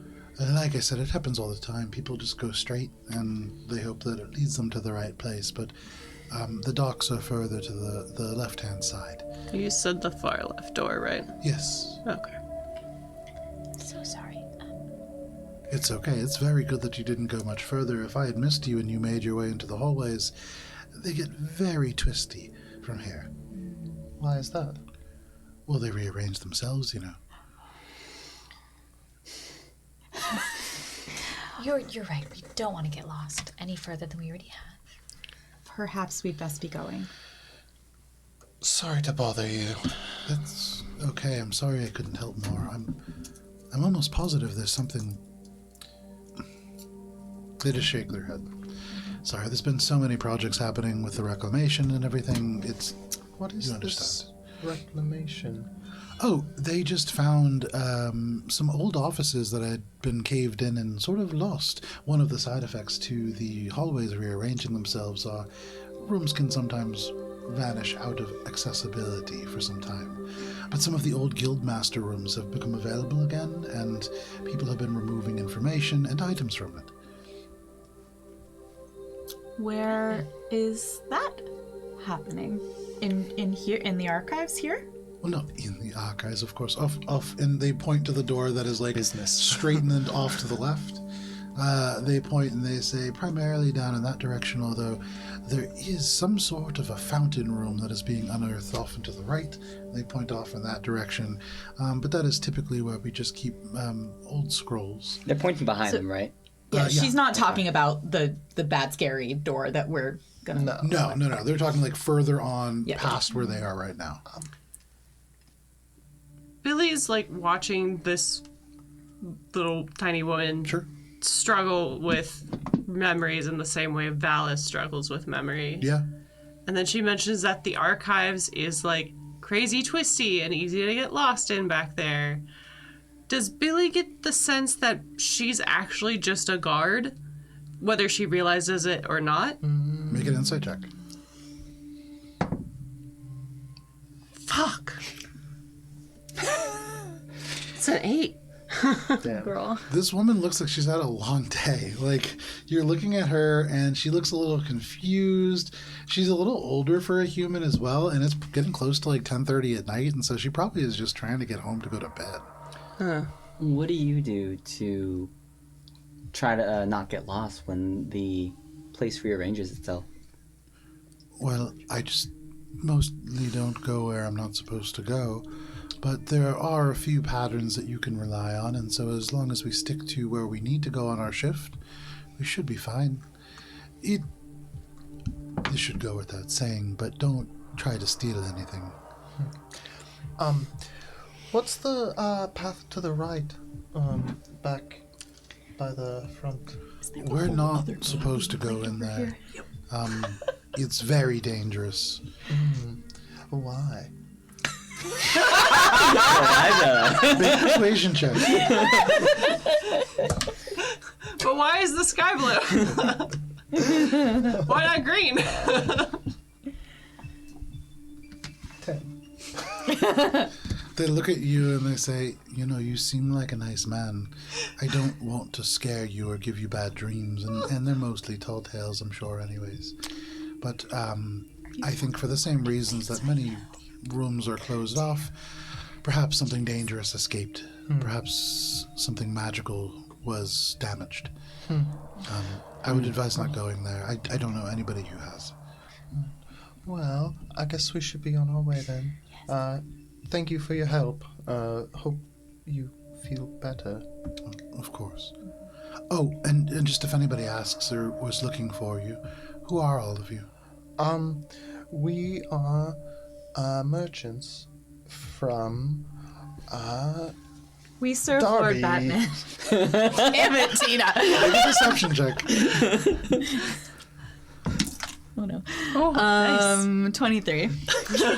They nod and they say, oh, well, Yes. it is great luck to find yourself in the employ of such a high-regarded individual. as Lord Batman. And we must be on our way You now. don't need the inside check to know that they're like, oh yeah, of course I know. Goodbye then, Ms. Give me 1 second here. Archivist. No, she's not an archivist. Yeah, she's librarian named Libby. She's a para-archivist. She doesn't have her master's of library science yet. I have She's taking night classes. She's a guards woman. Renovation. Okay. She would say, you can call me Mihari. Well, thank you, Mahari. Take care now. And Alina's just gonna kind of leave the room now. Yeah. Backtrack to the scary spot that everyone's saying don't go to. Yeah. Go to it. She is going to kind of stop you for just a moment and say, I, of course, know of Lord Batman, but what business does he... Merchants from Darby. Merchants from Darby. Yes. Yes. Have a good night. You as Goodbye. well. They close the door. You have survived the encounter with Administrative Assistant Mihari. Ooh, that was scary. You make it. There is a left door and a right door open to you. You can see both of them kind of guarded by this sphinx-like figure. When you return, the individual that you had left here has now gone off. The gas cloud has settled down, and you imagine he's hiding back in the Porter Guild. See it? Make a perception check. 26, I believe. You don't see him. No, he's definitely gone. Okay, cool. But in this moment, because it is 10:30, as you look at the left door and the right door, and you weigh which is which, and you, Cheshire, feel this calling towards the right side, that is where we're going to end for the evening. Thank you for joining us for this session of Adventures in Alberon. We'll be back not next week, but the week after, as we are off next week for Thanksgiving. If you can't wait that long, on Thursday, join us on YouTube as we play Feast of the Noble Vale, the 2nd edition. Kara runs that for us. But thank you for joining us. Please stay safe. Have a great Thanksgiving if you celebrate it. And we'll see you in 2 weeks. Bye.